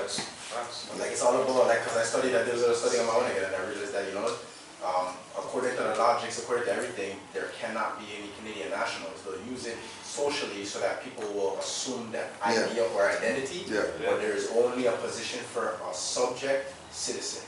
That's the only position. Well, that's what it translates. That's what Canadian national or British national, like in terms of Jamaica, Jamaican citizen. Or Commonwealth. Still subject. Yeah, so it's the Commonwealth, you're subject to the monarchy. Right. So there is no national. There's no way to distinguish or identify the person but the allegiance. Mm-hmm. That's it. So then I was, because I was at the bank in a bank, and so, you know, for national. First of all, after the bank interaction, I asked 2 foreign nationals if they would rather PR or to relinquish their nationality and basically turn their back on their nation. I never said turn your back on your nation, I said PR or, you know, pledge your allegiance elsewhere. And they all said, oh, PR. Yeah.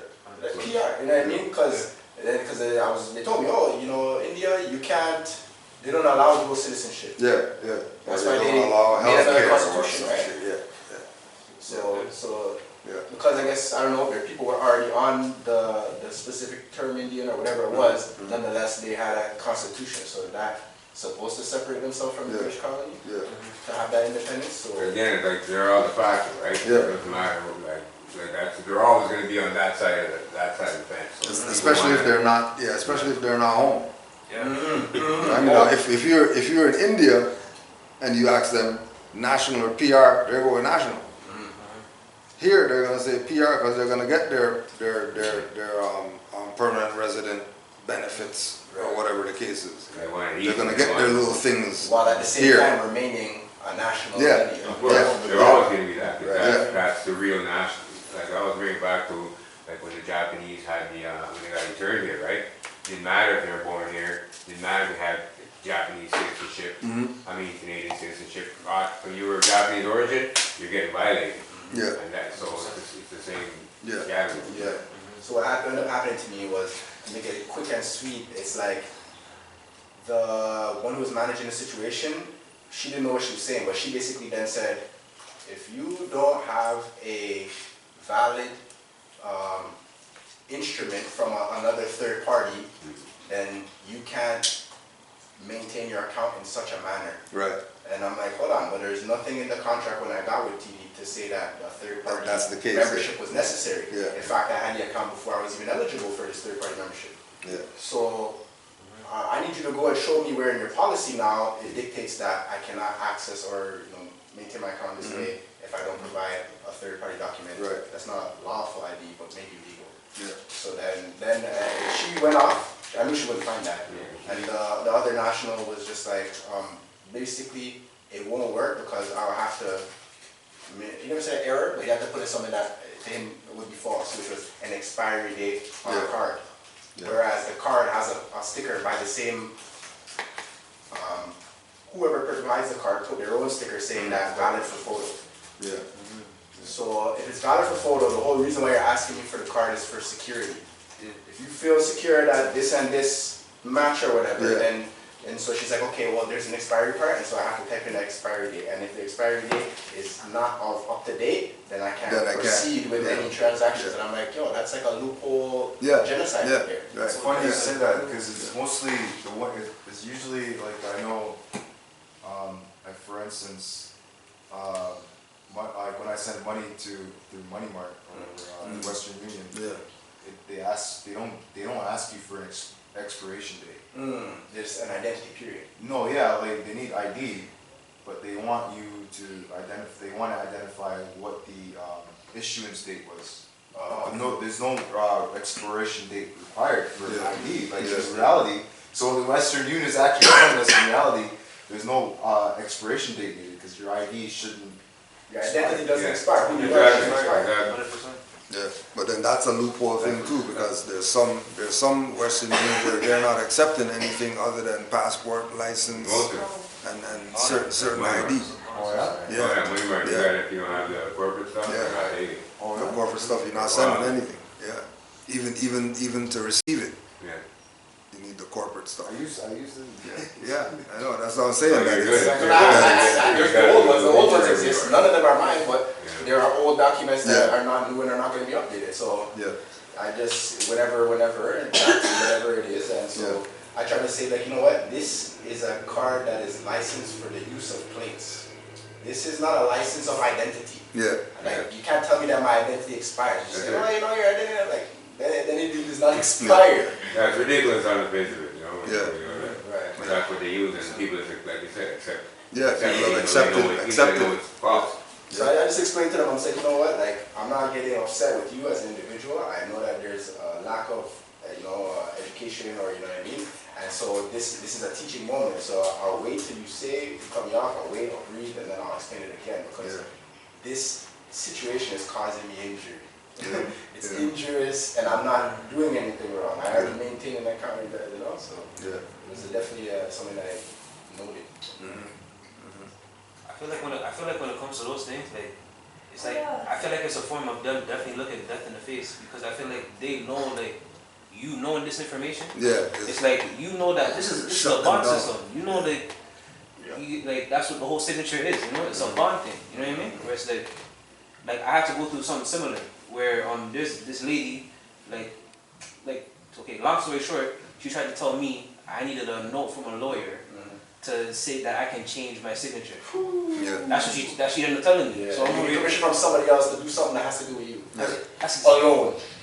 Yeah. this type of wording I told her, right? And then she's over here like looking at me like, well, you know, this, that, and the third, you know, like trying to make up stuff. And I'm like, you know what it is, like, you know what I mean? Like, you know exactly what's going on. Like, she's gonna tell me that I can't use that as a signature, but they messed up in their own papers because they know a signature can also be a mark, right? Right.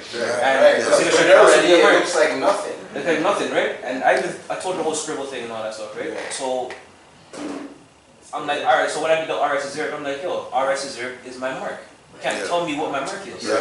You know what I'm saying? You Yeah. can't tell me that, you know what I mean? But again, they know that I know Saban's system because she's still staying on the whole like, well, you need a note from a lawyer, you need a note from a lawyer. Yeah. I'm like, So that whole thing, for example, like what I looked up today, for example, quickly, is like, I'm pretty sure it has to do with self-determination, right? And so self-determination is your ability for you to determine like how things will go for your life, like how it is to go for your life. It's not something that's specifically affecting nobody else, you know, your name, like things going to practice. Self-determination, so we have that right, especially indigenous people have that right. So you have to word it in such a manner that the person has to end up saying or agreeing to something that's preposterous. Yeah. You say, you know, basically you have to say like, if I don't have the right to change my own name or to decide what my signature is, then you're essentially saying I don't have the right to self-determination. Self-determination. Are you like, you know, are you opposite? Are you opposing my right to something? Yeah. 100%. Because she seems she got caught in the lie. She seems she got caught because every time there's a line where it said witness, right? And then she tried to tell me, oh, how are we even gonna know that you signed it if you put RS reserve? And I'm like, there's a whole line that says, you know, there's a whole line that says witness. So it's like, what you talking about? The witness is gonna know that I signed it. You know what I mean? Yeah. And then Tutu, you know what I mean? Like I'm using their own logic against them. Where it's just like, like what are you trying to tell me? You know what I mean? You're trying to tell me that I can't do what I want to do. Like, you know? I'm sad to say that I never even used that same logic. It's like, there's another signature stating that somebody is a witness. So all I have to do is be in the flesh in chief, right? In chief. And the witness will attest to me signing, me being a signatory. All that.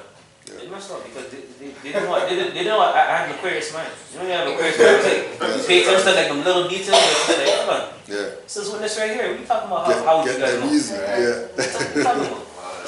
Yeah. 100%. I know what you mean. And then another thing too with the RS reserve is having something with it on it already. Yes. Especially if it's like some governmental thing or a lawyer thing or something like that. You have something else, oh yeah, I did it on this. And so what are you gonna say? You know what's crazy? Even talking about that, the two pieces of ID that I had, like sounds like Allah's the greatest planner because I had two different types of signatures that were like two different straw man signatures. So I even asked her, I'm like, so which signature do you want me to copy? Copy this one, you want me to copy that one? Because you telling you telling me this makes it not my signature. You know what I mean? And then so that's what happened to me when the guy was trying to tell me that I can't sign that way. He's like, sign your name. And I'm like, what do you mean? Like, my name, like it sounds like you're naming, but either way, my signature is my signature. How I sign it is how I sign it. I'm not printing it. It's not gonna look like how it is printed. So it's not the way it works. I tell them right at that point, I said, a name, that's distant property. Clearly not, I just tell them right there. Don't try to start to put that on me. Make that. That's for not. My higher self descended right into my lower self, and after I explained that, I put them saying, SUCKYAMDA. I told him all that. So when I come in again, it's only about smiling and all that, because if you're not going to do that, I'm going to take the same thing I told you. SUCKYAMUDA. Because you knew what he was doing, and I felt like, it's related to the International Brotherhood of Electrical Workers. And there are no nations involved. It's only corporate United States and corporate Canada. So they're going to in the whole in the whole of the International Brotherhood of Electrical Workers. Right? International, it's Canada, United States. So there's no nations involved. It's fully corporate. Yeah. And then when you go to one of the locations, you can see, like, I think the founding is around, like, it's the early 1900s. So there's a constitution for the organization.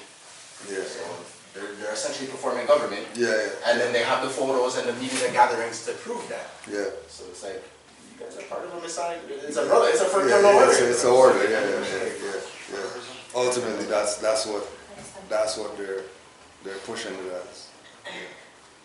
But they're still claiming it's, even though it's fraternal and they're claiming it's still open to the public, quote unquote public, right? You know what I mean? The public can still join whatever, Be right? part of it So or they don't have a right to change you, and they can't like really stop you from joining it. I think you want to become part of that. Yeah. But that doesn't, you joining it, doesn't matter what you sign, it's not gonna change everything that you did, all your rights and anything. Well, you still got that, especially if you're reserving them, just for the record. But because you didn't reserve for the record, they're still reserved. You have them with you. You know what I mean? So it's all the mindset, I guess.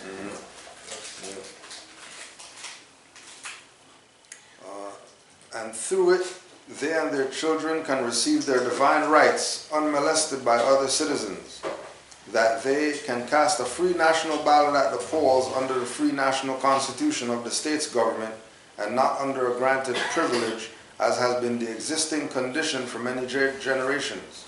You who doubt whether I, the prophet, and my principles are right for the redemption of my people, go to those that know law in the city hall and among the officials in your government, and ask them under an intelligent tone, and they would be glad to render you a favorable reply, for they are glad to see me bring you out of darkness into light.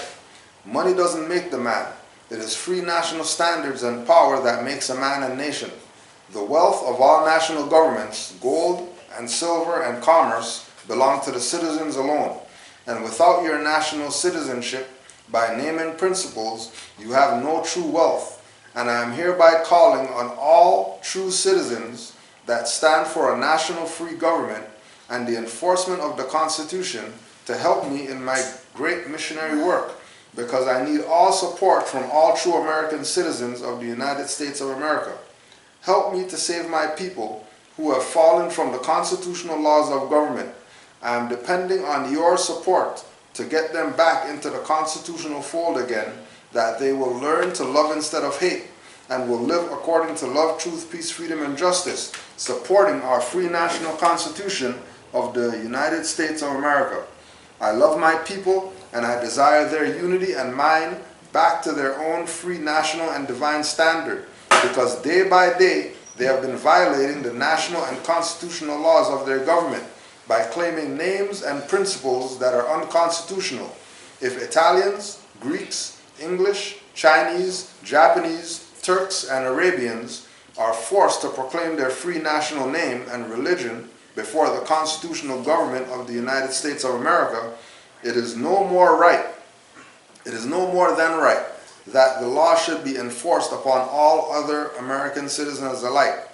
In all other governments, when a man is born and raised there and asks for his national descent name, and if he fails to give it, he is misused, imprisoned, or exiled.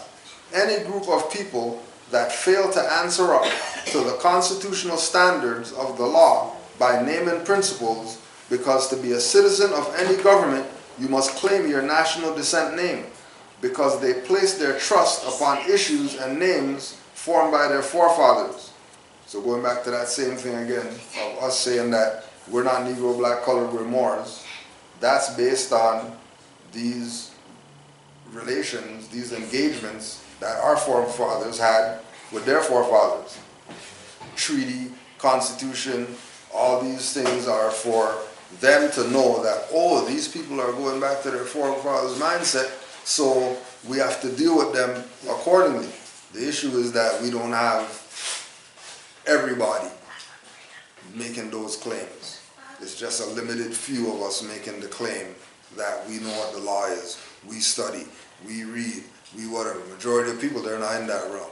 So they're going to go with the majority that's incompetent opposed to the minority that's competent. The word Negro alludes to Latin language to the word nigger, the same as the word color alludes to anything that is painted, varnished, and dyed. And every nation must bear a national descent name of their forefathers. Because honoring thy fathers and mothers, your days will be lengthened upon the earth. These names have never been recognized by any true American citizens of this day. Through your free national name, you are known and recognized by all nations of the earth that are recognized by the said national government in which they live. The 14th and 15th Amendments brought the North and South in unit, placing the Southerners, who were at that time without power, with a constitutional body of power. The free national constitutional law that was in force since 1774 declared all men equal and free. And if all men are declared by the free national constitution to be free and equal, since that constitution has never been changed, there is no need for the application of the 14th and 15th Amendments for the salvation of our people and the citizens. So there isn't just one supreme issue for my people to use to redeem that which was lost, and that is through the above statements. Then the lion and the lamb can lie down together in yonder hills, and neither will be harmed, because love, truth, peace, freedom, and justice will be reigning in this land. In those days, the United States will be one of the greatest civilized and prosperous governments of the world. But if the above principles are not carried out by the citizens and my people in this government, the worst is yet to come, because the great God of the universe is not pleased with the works that are being performed in North America by my people, and this great sin must be removed from the land to save it from enormous earthquakes, diseases, etc.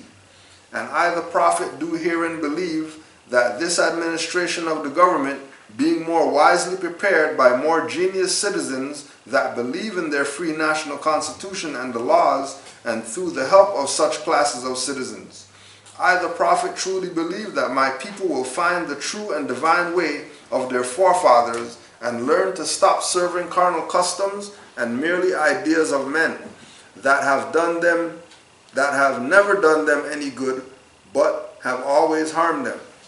So I, the prophet, am hereby calling aloud with a divine plea to all true American citizens to help me to remove this great sin which has been committed and is being practiced by my people in the United States of America, because they know it is not the true and divine way, and without understanding they have fallen from the true light into utter darkness of sin. And there is not a nation on earth today that will recognize them socially, religiously, politically, or economically, etc., in their present condition of their endeavorment in which they themselves try to force upon a civilized world. They will not refrain from their sinful ways of action, and their deeds have brought Jim Crowism, segregation, and everything that brings harm to human beings on earth. And they fought the Southerner for all these great misuses.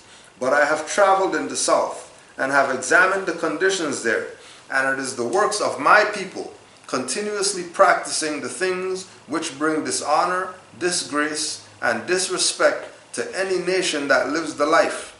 And I am hereby calling on all true American citizens for moral support and finance to help me in my great missionary work to bring my people out of darkness into the marvelous light from the prophet. Islam. Yeah, it's like, this is like, should be like posted in Yeah. places, and lots of places, so people can just read it. Stand there at the bus stop, read it. Yeah. He says, he mentions he travels to the south. Like, for example, I was thinking to my, sorry. Go ahead, no, go ahead. So every time I keep saying like, oh, we need to handle this, we need to handle that, like the one that says I'm not Latino, you know, and the Yeah. said we need to handle pictures of Moors so people see, okay, it's a Moor, they think it's a black person, and when they read it, it says I'm not black, etc., etc. Yeah. But then I realized, like, that's great, but this is the only thing that, like, if we want people to be politically active, and we want people to say, okay, 2024, we're gonna have a political party, an indigenous Moorish political party, right? That's all that's needed. Yeah.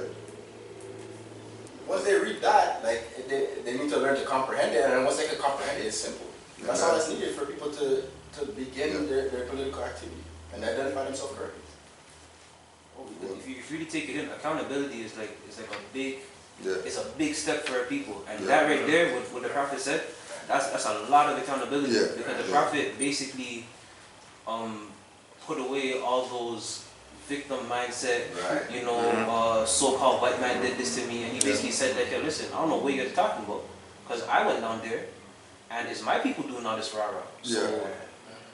That was what nothing is to do with this? them. You know what I mean? Like, what is this so-called European? I mean, yeah, they're, you know, usurping stuff, yes, but this Jim Crowism and all that stuff, it's like, no, we have to look within.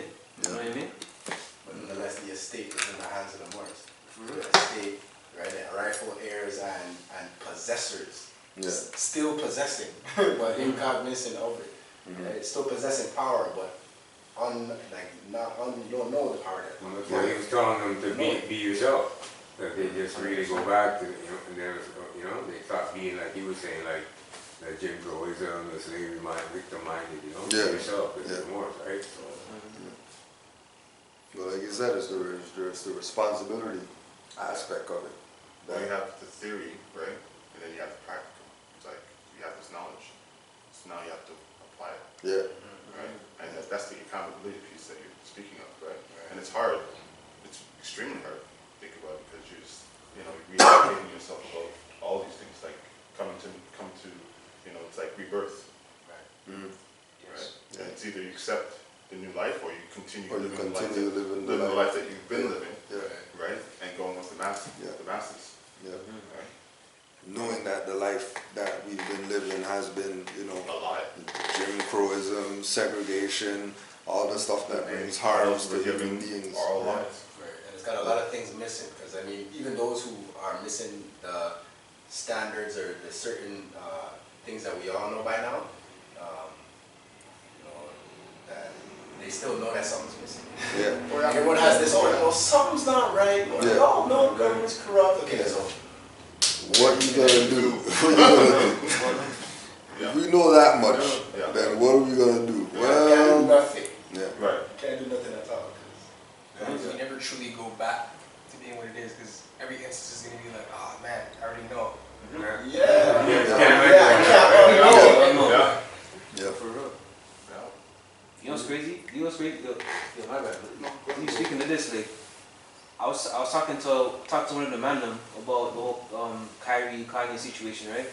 How they're saying like, yo, like all the Ashkenazis, they're going hard at Yeah. Kyrie and Yeah. Kanye, this, that, and the third, and then, you know, obviously they tried to bring up the whole, oh, so I wish they had the same energy for blacks, this, that, and the third. So basically, I laughed in his face, you know, like, not disrespectfully, but in a respectful way, I laughed, and I was just like, brother, look at almost all music nowadays, you know what I mean? Like, how much tracks our people make about running each other down and Yeah. shooting each other, this, that, and the third, and then you want to talk about, you know, like, oh, anti-black, this, that, and the third. Brother, the world doesn't want to hear that. Yeah. Like, you know what I mean? Like, the world, at this point, it's like, I'm noticing personally that the world is starting to get tired of that, tired of that BS. Right. Of like, yeah, like, we don't want to hear you guys of this, you know, like, victim, oh, what about the anti-black, this, and the third, like, it's almost like, you know? Yeah. The thing about that statement is like the world also includes the generations coming up and the young and unborn. But that world they were talking about is like us kind of and our generations like, and so the younger generations are still susceptible to all that. 100%. That's why they're still using it, and it's I mean they're subsidizing or promoting it, right? Like artists who are MCs, Moorish MCs. They will not promote that. They will do their best to suppress it so that it doesn't come above where it can be seen. Yeah. Right? The diamond is just there, made. So, you know, like though I look at it like, say for example, we were just saying, you know that there's issue, so what are you gonna do about it now? Like I think that it's important to have those things there. So it's like, for example, somebody like, cause like for example. We know that like knowledge is the key, and like to study is a real big deal, because without certain studying, we get to a certain point where we know someone's doing us wrong, we don't know the steps to take to remedy it properly instead of diving into lower stuff. So that's what can happen when people they get in the light or they're exposed to the truth, and then you know they want to do something about something, they You know what I mean? They just don't have the next steps. Like, that's kind of like, somehow we have to like, you know, like as if it's with music, like we have to find a way that it just, the way to go accompanies the truth, like, you know what I mean? Like, Compliments the truth. Yeah. But it's going back to the same thing with Kyrie and them.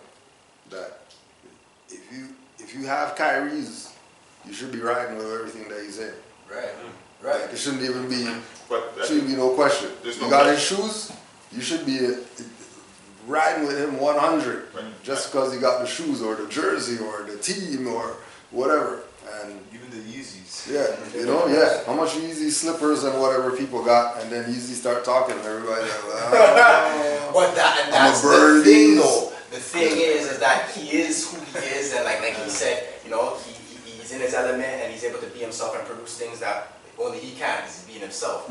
But the problem is once he starts talking sometimes is the lead when he was on the right, when everything was channeled correctly and he said everything the right way, they made sure they get rid of it, and they're like, hey, just put on what he's saying as black people, because make Kari say as black people, and then that whole about I know myself goes right out the window. Like it goes right out the window, because you could say, oh, like, you know, it's more people like that who are original Jews, and then they'll say black people the same thing, and we're like, all right, penalize it. Right there, now we can penalize it. And there's also the fear of what is it? I just had it. Reprisal. Reprisal? Reprisal, yeah.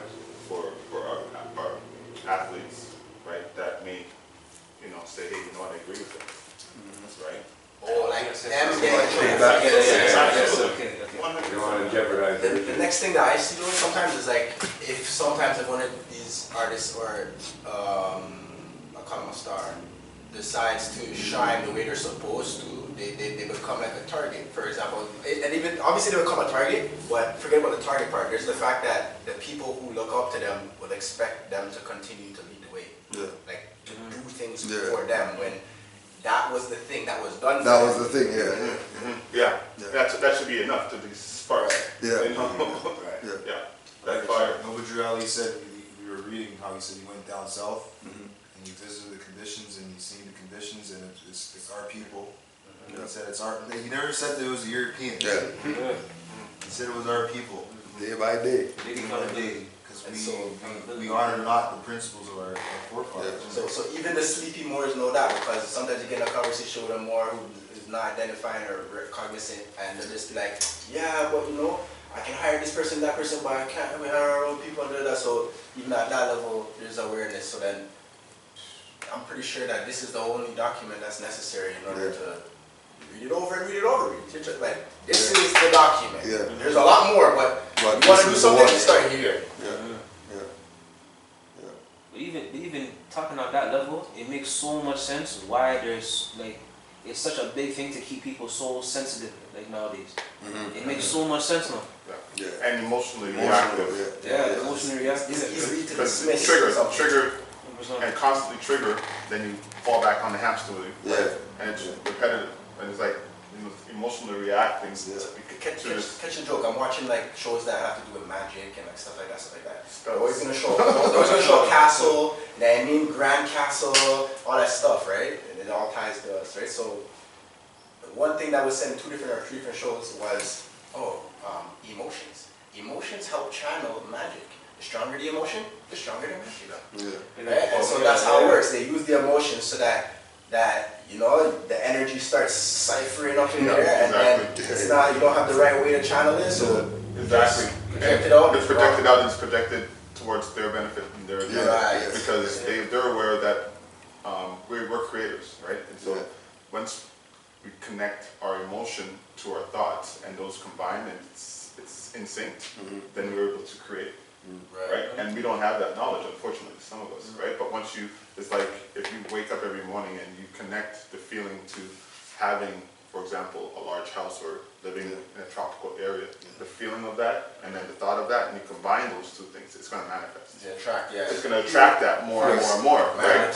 And magnet. So even here now, as we're talking and we're doing this, like we're going to manifest. a greater outcome because of this conversation as the Moors, right? But, you know, the warlocks and witches are aware of this.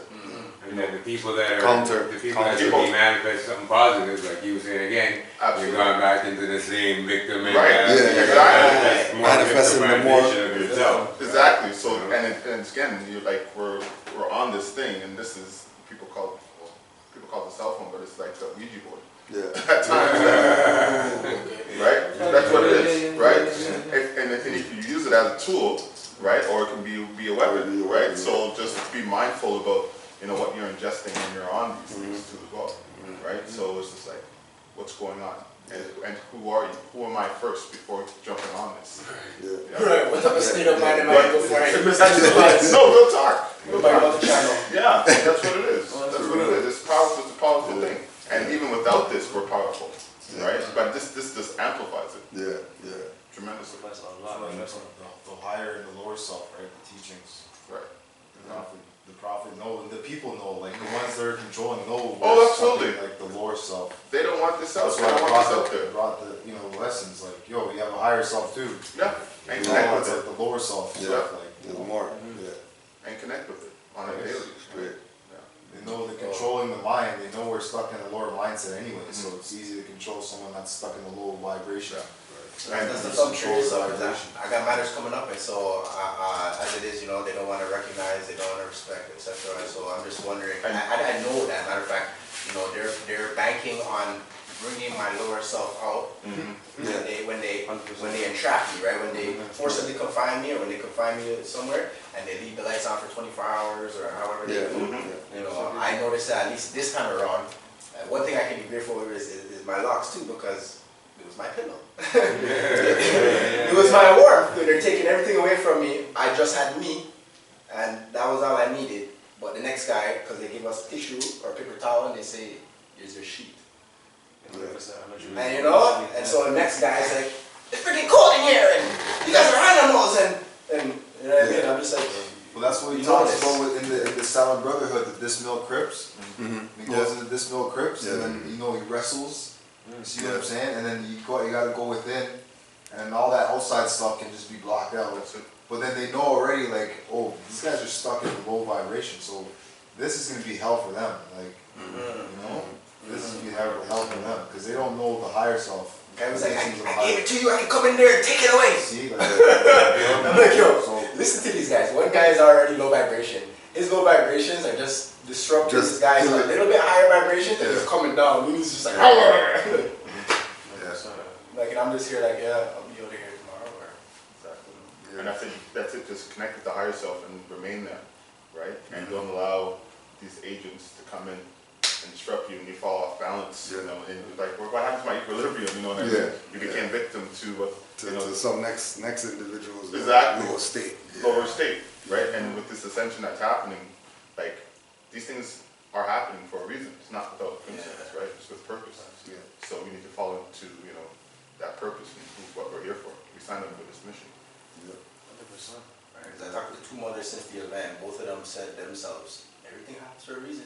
We met for a reason.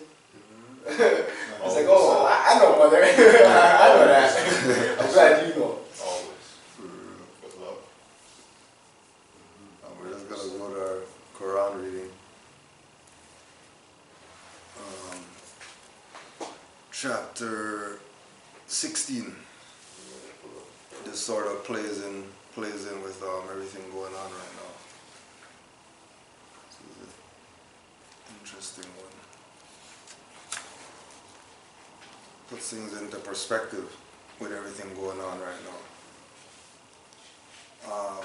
Pelagius' final effort to release Jesus fails. He washes his hands in feigned innocence, delivers Jesus to the Jews for execution. The soldiers drive him to Calvary. A superstitious people are the Jews. They have a faith that they have borrowed from the idol worshippers of other lands, that at the end of every year they may heap all their sins upon the head of some man set apart to bear their sins.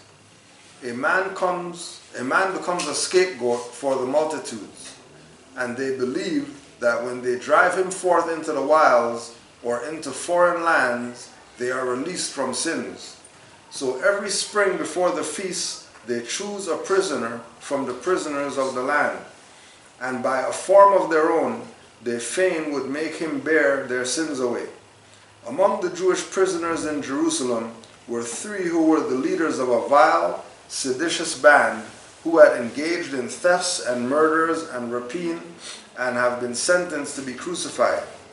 Barabbas and Josiah were among the men who were to die, but he was rich, and he brought off priests, the boon to the scapegoat for the people at the coming feast, and he was anxious in waiting for his hour to come. Now Pilate thought to turn his superstitions to account to save the Lord Jesus, and so he went before the Jews and said, "You men of Israel, according to my customs, I will release you today a prisoner who shall bear your sins away. This man you drive into the wilds or into foreign lands, and you have asked me to release Barabbas, who has been proven guilty of the murder of a score of men. Now hear me, men. Let Jesus be released, and let Barabbas pay his debt upon the cross. Then you can send this Jesus into the wilds and hear no more of him." At what the ruler said, the people were enraged, and they began to plot to tear the Roman palace down and drive in exile Pilate and his household and his guards. When Pilate was assured that civil war would follow if he heeded not the wishes of the mob, he took a bowl of water in the presence of the multitude. He washed his hands and said, "This man who you accuse is son of the Most High Allah, and I proclaim my innocence. If you would shed his blood is on your hands and not mine." And then the Jews exclaimed, "And let his blood be on our hands and on our children's hands." And Pilate trembled like a leaf in fear. Barabbas he released, and as the Lord stood forth before the mob, the ruler said, "Behold your king." And would you put to death your king? The Jews replied, "He is no king. We have no king but by great Tiberius." But hold on, did he just say though that he released Barabbas instead of Jesus and told them that, "Hey, look, there's your king"? Is that what just happened? The 15 or 16, right? He says, Yeah. Barabbas he released, and as the Lord stood before the mob, the ruler said, "Behold your king." And would you put to death your king? So if you're saying Barabbas say whatever your king, okay, there's your king then. Yeah, with Put your Jesus, That's why I they, said the Jews were replying saying he's no king, right? yeah. No, it's Jesus they were saying. Yeah. The Jews were replying to your king. Yeah, Jesus they were saying is Okay. he released, Okay. and then it was supposed to be a Barabbas that they used as the scapegoat because he was doing evil or whatever he did evil. Now Pilate would not give consent that Roman soldiers should imdue their hands in blood of innocents, and so the chief priests and the Pharisees took counsel to what to do with Jesus.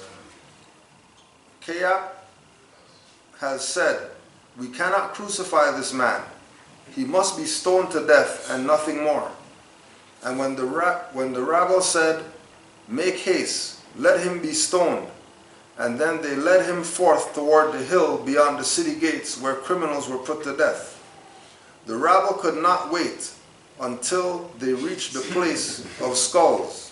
As soon as he had passed the city gates, they rushed upon him, smote him with their hands. They spit upon him, stoned him, and he fell upon the ground. And one, a man of Allah, stood forth and said, "He shall be bruised for our transgressions, and by his stripes we shall be healed." And Jesus laid all bruised and mangled on the ground. A high priest called out, "Stay, stay, you men. Behold, the guards of Herod come, and they will crucify this man." And there beside the city gates they found Barabbas' cross.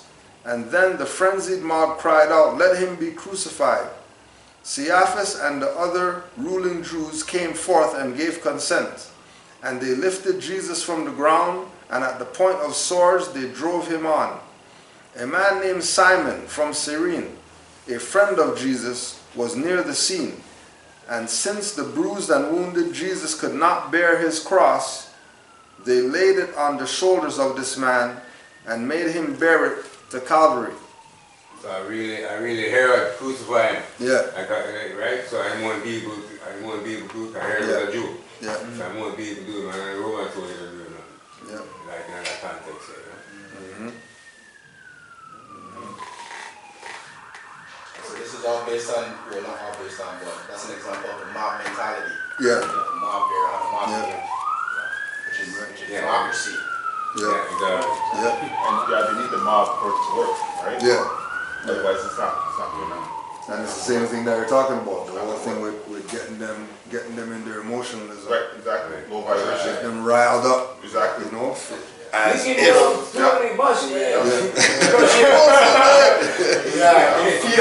give me a piece. Use Yeezy as an example of the whole situation, right? Yeah, by Yeezy, because Yeezy, his own people. Yeah. Same thing. Yeah. And then Same you thing got- with Kyrie. Mike Same thing. made a good point. Like the Europeans, the so-called Jews that he's trying to, sever ties with. Yeah. They don't ever say, oh, this guy's lying. Yeah. Yeah, they haven't said that. Who said They anything? never said that. Who said They it? never, Who said anything? no one's ever said. It's this all guy's his lying. own people. All his own people. I'm thinking the way it goes is if Amor says, discusses Jewish or Hebrew, and then identifies or ties himself to being black, that's anti-Semitism. He's hidden himself, but they're not gonna say, oh, it's self-hate. Right. It's like this guy doesn't know. We're He's saying something that's for Right. injuring himself. I like that, yeah. It's self-hate. We're right now. It's Semitic, anti-Semitic. we're Semitic, but a black person can't be Semitic. Yeah. You can't use that, just like you can't use that argument that Right. that you're Semitic if you're black. So you disqualify yourself when you say, I know myself, I can't be anti-Semitic, and then say I'm black. And Yeah, say, black. Right, the same brother. disqualify. But look at it, the Shaq, what's his name, Diddy, Yeah. you know? His own Shannon people. Sharp, all them. Oh, they spoke on it? His own Yeah, people. I don't watch this guy. Yeah. I couldn't wait. Couldn't wait. Couldn't wait to do it. They were anxious. They were anxious. Just like man said, move, let me get a shot.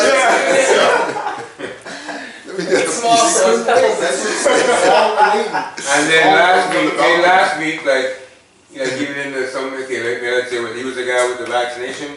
Yeah, that's it. Yeah. Some of them were like on that mindset, so they Yeah. were willing to support him on something that they were grooving with, Yeah. right? But as soon as it was something that they didn't really want to get it, they didn't Yeah, care. now he's their enemy. The same guy that What did we say? Yeah, now he's their enemy. 100%. They were just riding with him for the vaccine. Oh yeah, he's standing up against yeah. the whatever. No. And then you got, hold on, and then you got Simon, right? Simon would be Kyrie, there at the cross. Yeah, yeah. You nailed up. Yeah. And, you know? Yeah. And it's interesting because if you look at it for what it is, it's like a movie being played out, and all you gotta do is change around the words, change around the characters. in the Change the movie, characters, change yeah, the names. yeah. It'd be like It's on. Yeah. it's Matrix. Hold on, Yeah. I can read these old Yeah. ones. Yeah.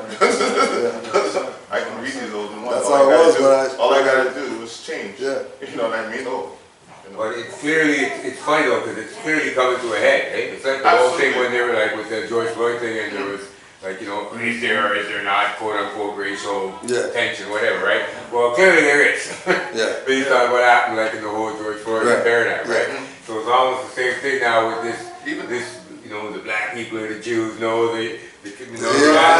Jews, well, it's coming to a class where Right. something's gonna give. Right. You know what I mean? And it's just, you're just sitting there watching everything in real time, little by little, year by year, but Right. something's gonna happen. Because They're not there are people who are addressing feeling uncomfortable in the situation. it.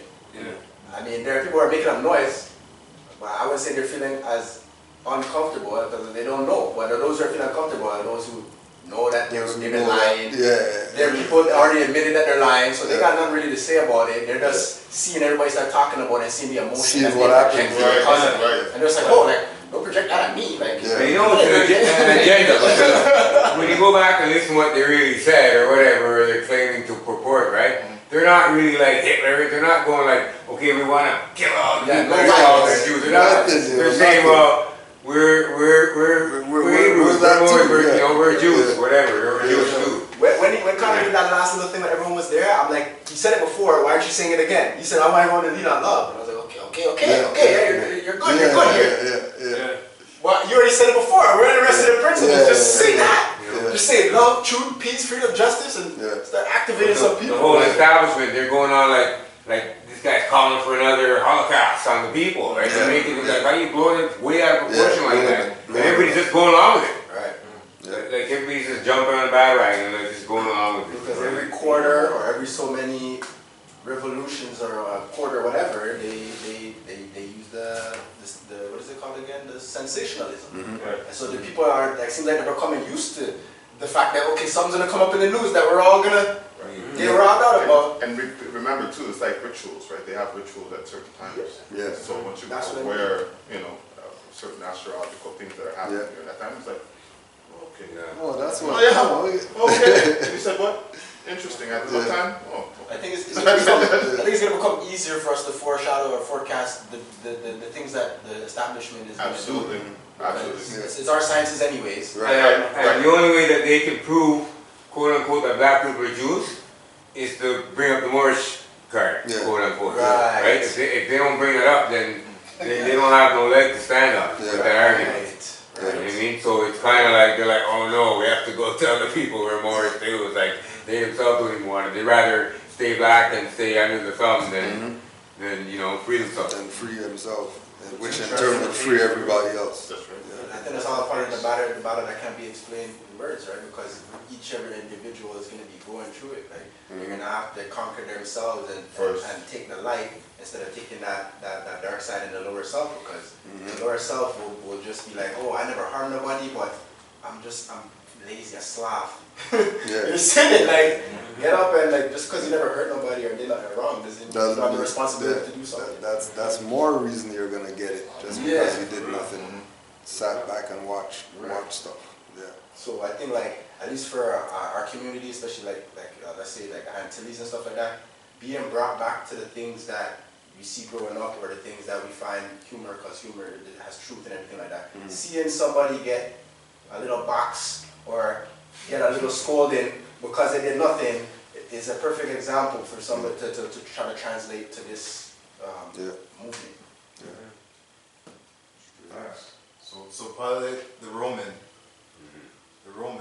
it's always our people. I'm reading this again and I'm looking at it, it's always our people. I'm looking at it here, it says, what the ruler said, the people were enraged and they began to plot to tear the Roman gods down and drive them out Pilate and his household and his guards. But then Pilate was assured that the Lord would follow if he heeded not the wishes of the mob. When the mob wanted Jesus, whatever, they wanted him crucified, right? So Pilate, the Roman guy, was just like, well, we gotta use our discretion here. We can't just do certain things. I mean, you can't be just savages, You don't know how much you'll suffer for that choice. Right, and so it's our own people, like, because this guy was saying, well, I wash my hands because, civil war is gonna break because these guys want to release Jesus into the wild. I want to release Jesus into the wild, but these guys are telling me, crucify this guy, And this guy's the judge. Yeah, but he's not going to crucify. He just said, okay, no, he washed his hands. But then Herod, who was the top Jew guy, right? He's the one that said, no, I'll kill this, I'll kill him. But that's what I'm saying. Our own people, and the Europeans know this too. Let's say, what, let our own people deal with them. Like, how Diddy and, Shaq and all that. Just let them talk crazy. Right? Yeah. We don't have to say anything. Those guys are compromised right away. Like, you know what I mean? Come on. Yeah. And then it causes confusion now because all the people that that's Shaq talking shit about Easy? Oh shoot. And then also another thing too, I heard this mixtape with Drake that came out with Drake dissing Yeezy or whatever. Really, yeah? Some of our own people, right? And Yeezy's saying, I want peace. So what are you troubling for? Yeah, right. So he's saying, I want peace. Like Jesus, right? He just wants to go into the wild, do his thing. Bro, the people want to crucify him. Oh, a chess mover. That sounds like a chess mover. Yeah, that sounds like a chess mover. But that's messed up because the whole establishment is basically rejecting him and like pulling the rug from under his feet. Yeah. And then at the same time, the people who are under the establishment, they're trying to bring him back in. They're like, no, like we want to put you up there to chastise you. You can't come down and come up the light, like. Yeah. 100%. You want you on the stage. He's kind of stuck.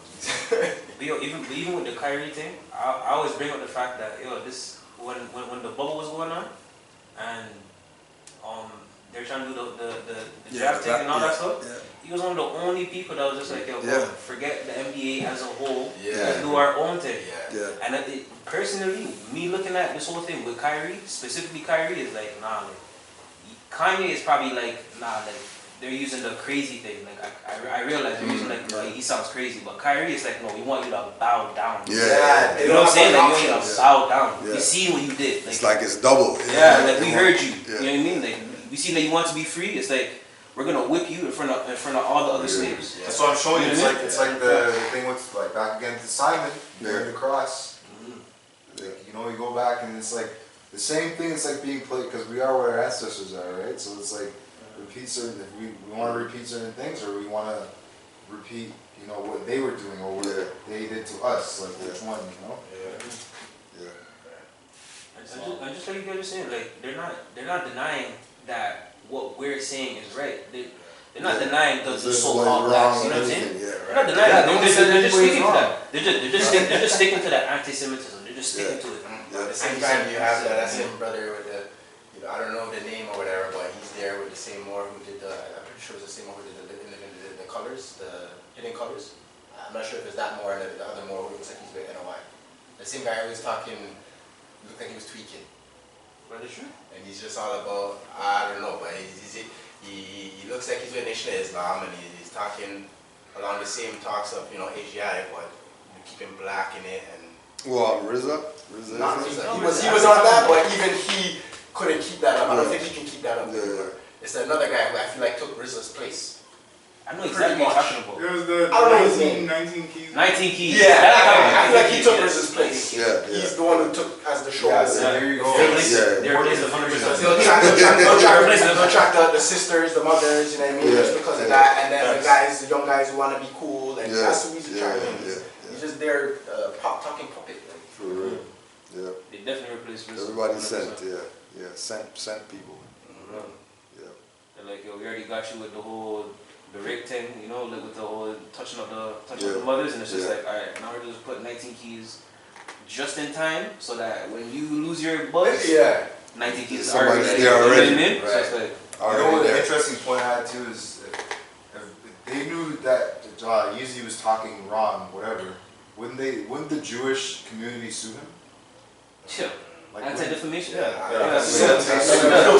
Right. Defamation, something Right. like Why would that. they sue him like? So that's another indicator. Because They you know could not that's sue the him, or they They're gonna could sue, remove yeah. support. Mhm. Remove. Nobody's suing Break Yeezy contract, that's all they because can do. Let's just move the contract. Yeah. Who's the Yeah, contract? that's all, Right? that's it. Which I was- I was hearing something else too. People saying that he wanted to get out the contracts, which is why he went that Right. route, so he can get out the contracts Okay. without having any issues. Without having any issues. And he's not at fault. And he's not at fault. for That's getting out like the a Michael contract. Jackson move. Yeah. It's like, or Prince move. Like, you know, I'll just change my name. Like, you know, like in a different way. You know, yeah. Yeah. I guess But now what kind of contract if they can dissolve it? Then it really wasn't a contract if they can just dissolve Yeah, it. if they could just Like get. if you write, if you autograph it, right, you can't dissolve it, but they can just dissolve it. Like, Yeah, it's a Think about contract. that. Think about that though. Yeah. Right? That's powerful. Like, Yeah. was it really a contract? Then what did you really? What did really you sign? decide? Yeah. What What did did you you really decide? sign? If they can do If that, they can do that. yeah. Shouldn't they be in breach of contract if they can't Exactly. dissolve They're it? the ones. Exactly. Clearly, Think about that. on the political paradigm, if you're going to interact with this corporation at all, you know, knowledge of contract law, knowledge of law, like period, but knowledge of contract law is important. Yeah. And if they're claiming, and the person they're claiming what, like defamation of religious, like national origin is what they're claiming. Yeah. basically. That's right. Which is You know what I mean? Yeah. So again, like you said, Irving, right? That's right now, you know, it's probably goes back to Moorish, but Yeah. Irving in the context or whatever, that's European founding name, right? Yeah. So he has no standing. So he's like subject at all times. But if he was at least arguing from being a Moor, he'd be a different. Yeah. Different discussion. They'd have to come like so different. They'd have to have a booklet of different questions. They're like, okay, we can't use this whole book anymore. Yeah. Because the minute you say Semitic, like, yeah, sure, if you did just a regular dictionary, you're gonna tell you the Jews, whatever, but any dictionary that'll pass that, you know, it's gonna tell you Afro-Asiatic, whatever. Right. So how can you be, it's impossible for you to be anti-Semitic. Yeah. It's just impossible, not even a catchphrase, that's just like, just from a basic concept of the word. There's no way you can be an anti-Semitic. That was the next part of my thought, is that like all these scholarly books, like the books that are not presented in the educational realm, but that are produced by scholars that are backed up in Congress and stuff like that. I think these are things that we should have copies of. Well, To give to the youth, like once you come of reading age, it's like, oh, Samuel the Trumpet, no, this right here. Yeah, you get that 100%. No green eggs and hams. Or in that case, you know, find a way to encode this information in a format like green eggs and ham, like in a Dr. Seuss format, but encode the information still without being pretentious about it. Nourishing them in everything. Yeah, exactly. With the symbolism involved. But this is basic info because, again, I was talking to the man that, yo, this is stuff that, even before I knew about this Moorish info, this is stuff that the so-called conspiracy world knew. I learned that from them. That, you know what I mean? That we were the real Jews. You know what I mean? Like 12 tribes and all that stuff. So I'm like, and they said the Hebrews were in Egypt, didn't they? According to the story, they're saying all this. They're saying, like Egypt, the people don't what? You have no more connection to quote unquote Egypt now. You're not from Africa no more. You have nothing. You're not. You know what I mean? You're not American. You're African American, but you have no connection to Africa, which is Egypt. Like, the people are just like you said. They're just like they just. You know what? It's like willful. It's willful on their part in a way. It's like you know what I mean. After you tell them they're not. You don't have black skin, and they're reasoning on that level. Let's say right, and they're like, I know my skin's not black. I'm black. My skin's still black. Even though I'm brown, my skin's still black. So they're willing to expose themselves in ignorance. They know that it's not true. It's not like they're just like stunned in some cases, right? They know, but they're willfully choosing to remain in this position. And they're trying to get like remedy from it, you know what I mean? So it's leading with love and like the execution. Since we know so many things, like it's not, you don't just have to battle. So really what we're working on is the manner of execution, how we're to execute the information that we know, like strategically. 100%. You know, like that kind of cognitive dissonance, the love that you're getting from me when you're doing that, it's like, all right, everybody, don't talk to this guy. I love you, bro. Right. Don't talk to this guy.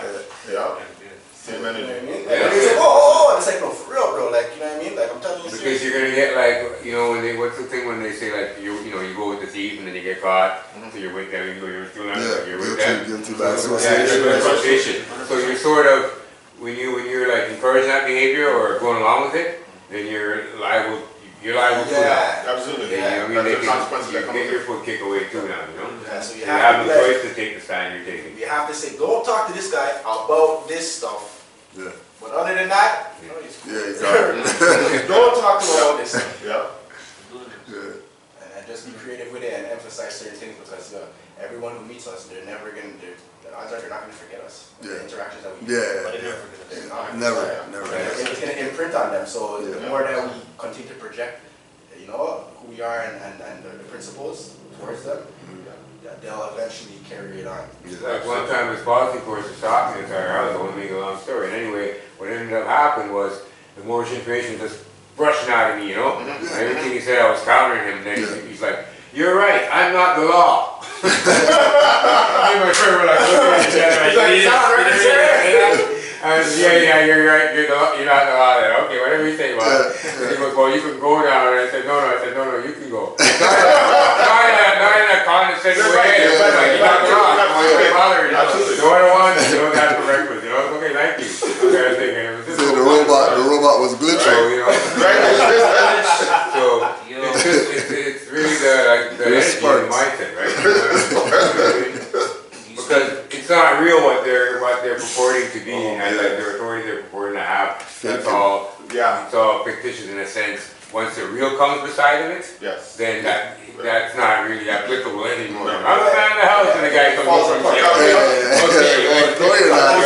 but he's gone quick. So the prophet said, watch the news. And so what they didn't put in the news is like, I can't remember which state it was, but bear cops quit. Because they were confused and they didn't like the fact that they had to deal with Moors differently, and they weren't being told why. Right, So right, and they this would keeps never be happening. told, they would never be Yeah, told so if why. they keep interacting with us, and every time we're not dissing them, we're not being disrespectful or nothing, we're actually making them feel good, even though we're not trying to, it's just, and then they'll be like, yo, like, this is becoming weird. Like, why are we keep doing this? Why are we doing this? And really, if, like you say, if there is character and national principles in these things, then there's no reason for them to have any jurisdiction.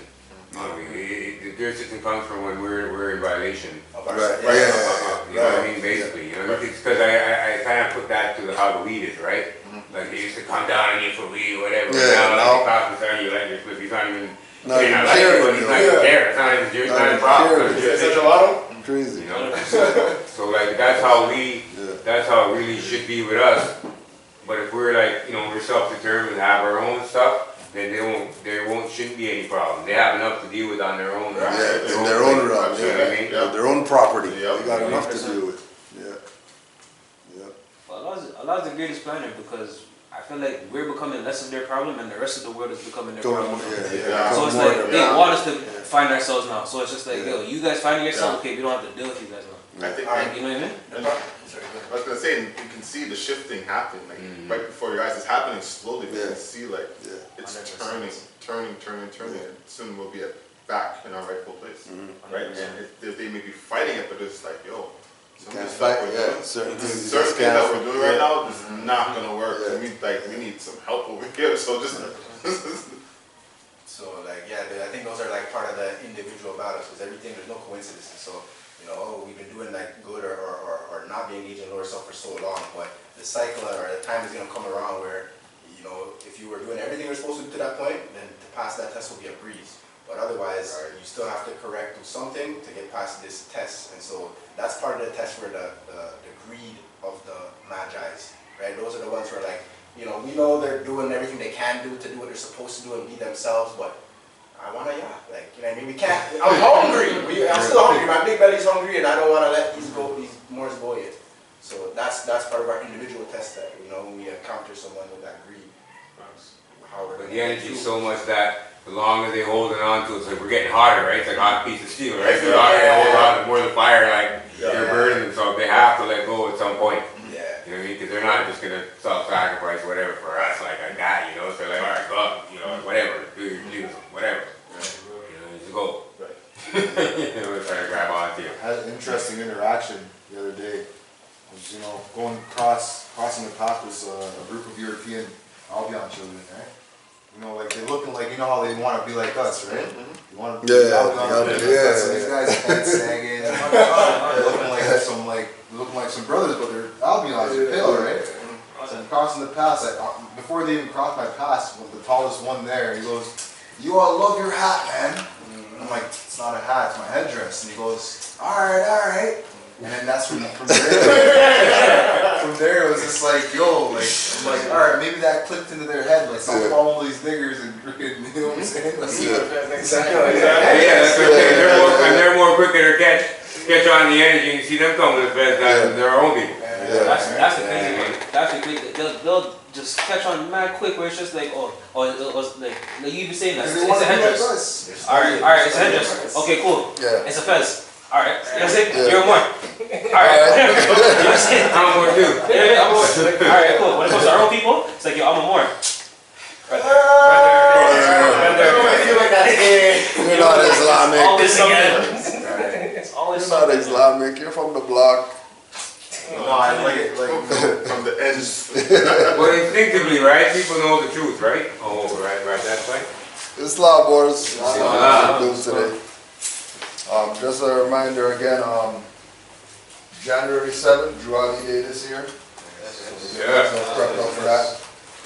5 on the left, 2 on the right. 5 on the left, 2 on the right. Allah, Father of the universe. Allah, Father of the universe. Father of love. Father of love. Truth. Peace. Freedom. And justice. Allah is my protector. Allah is my protector.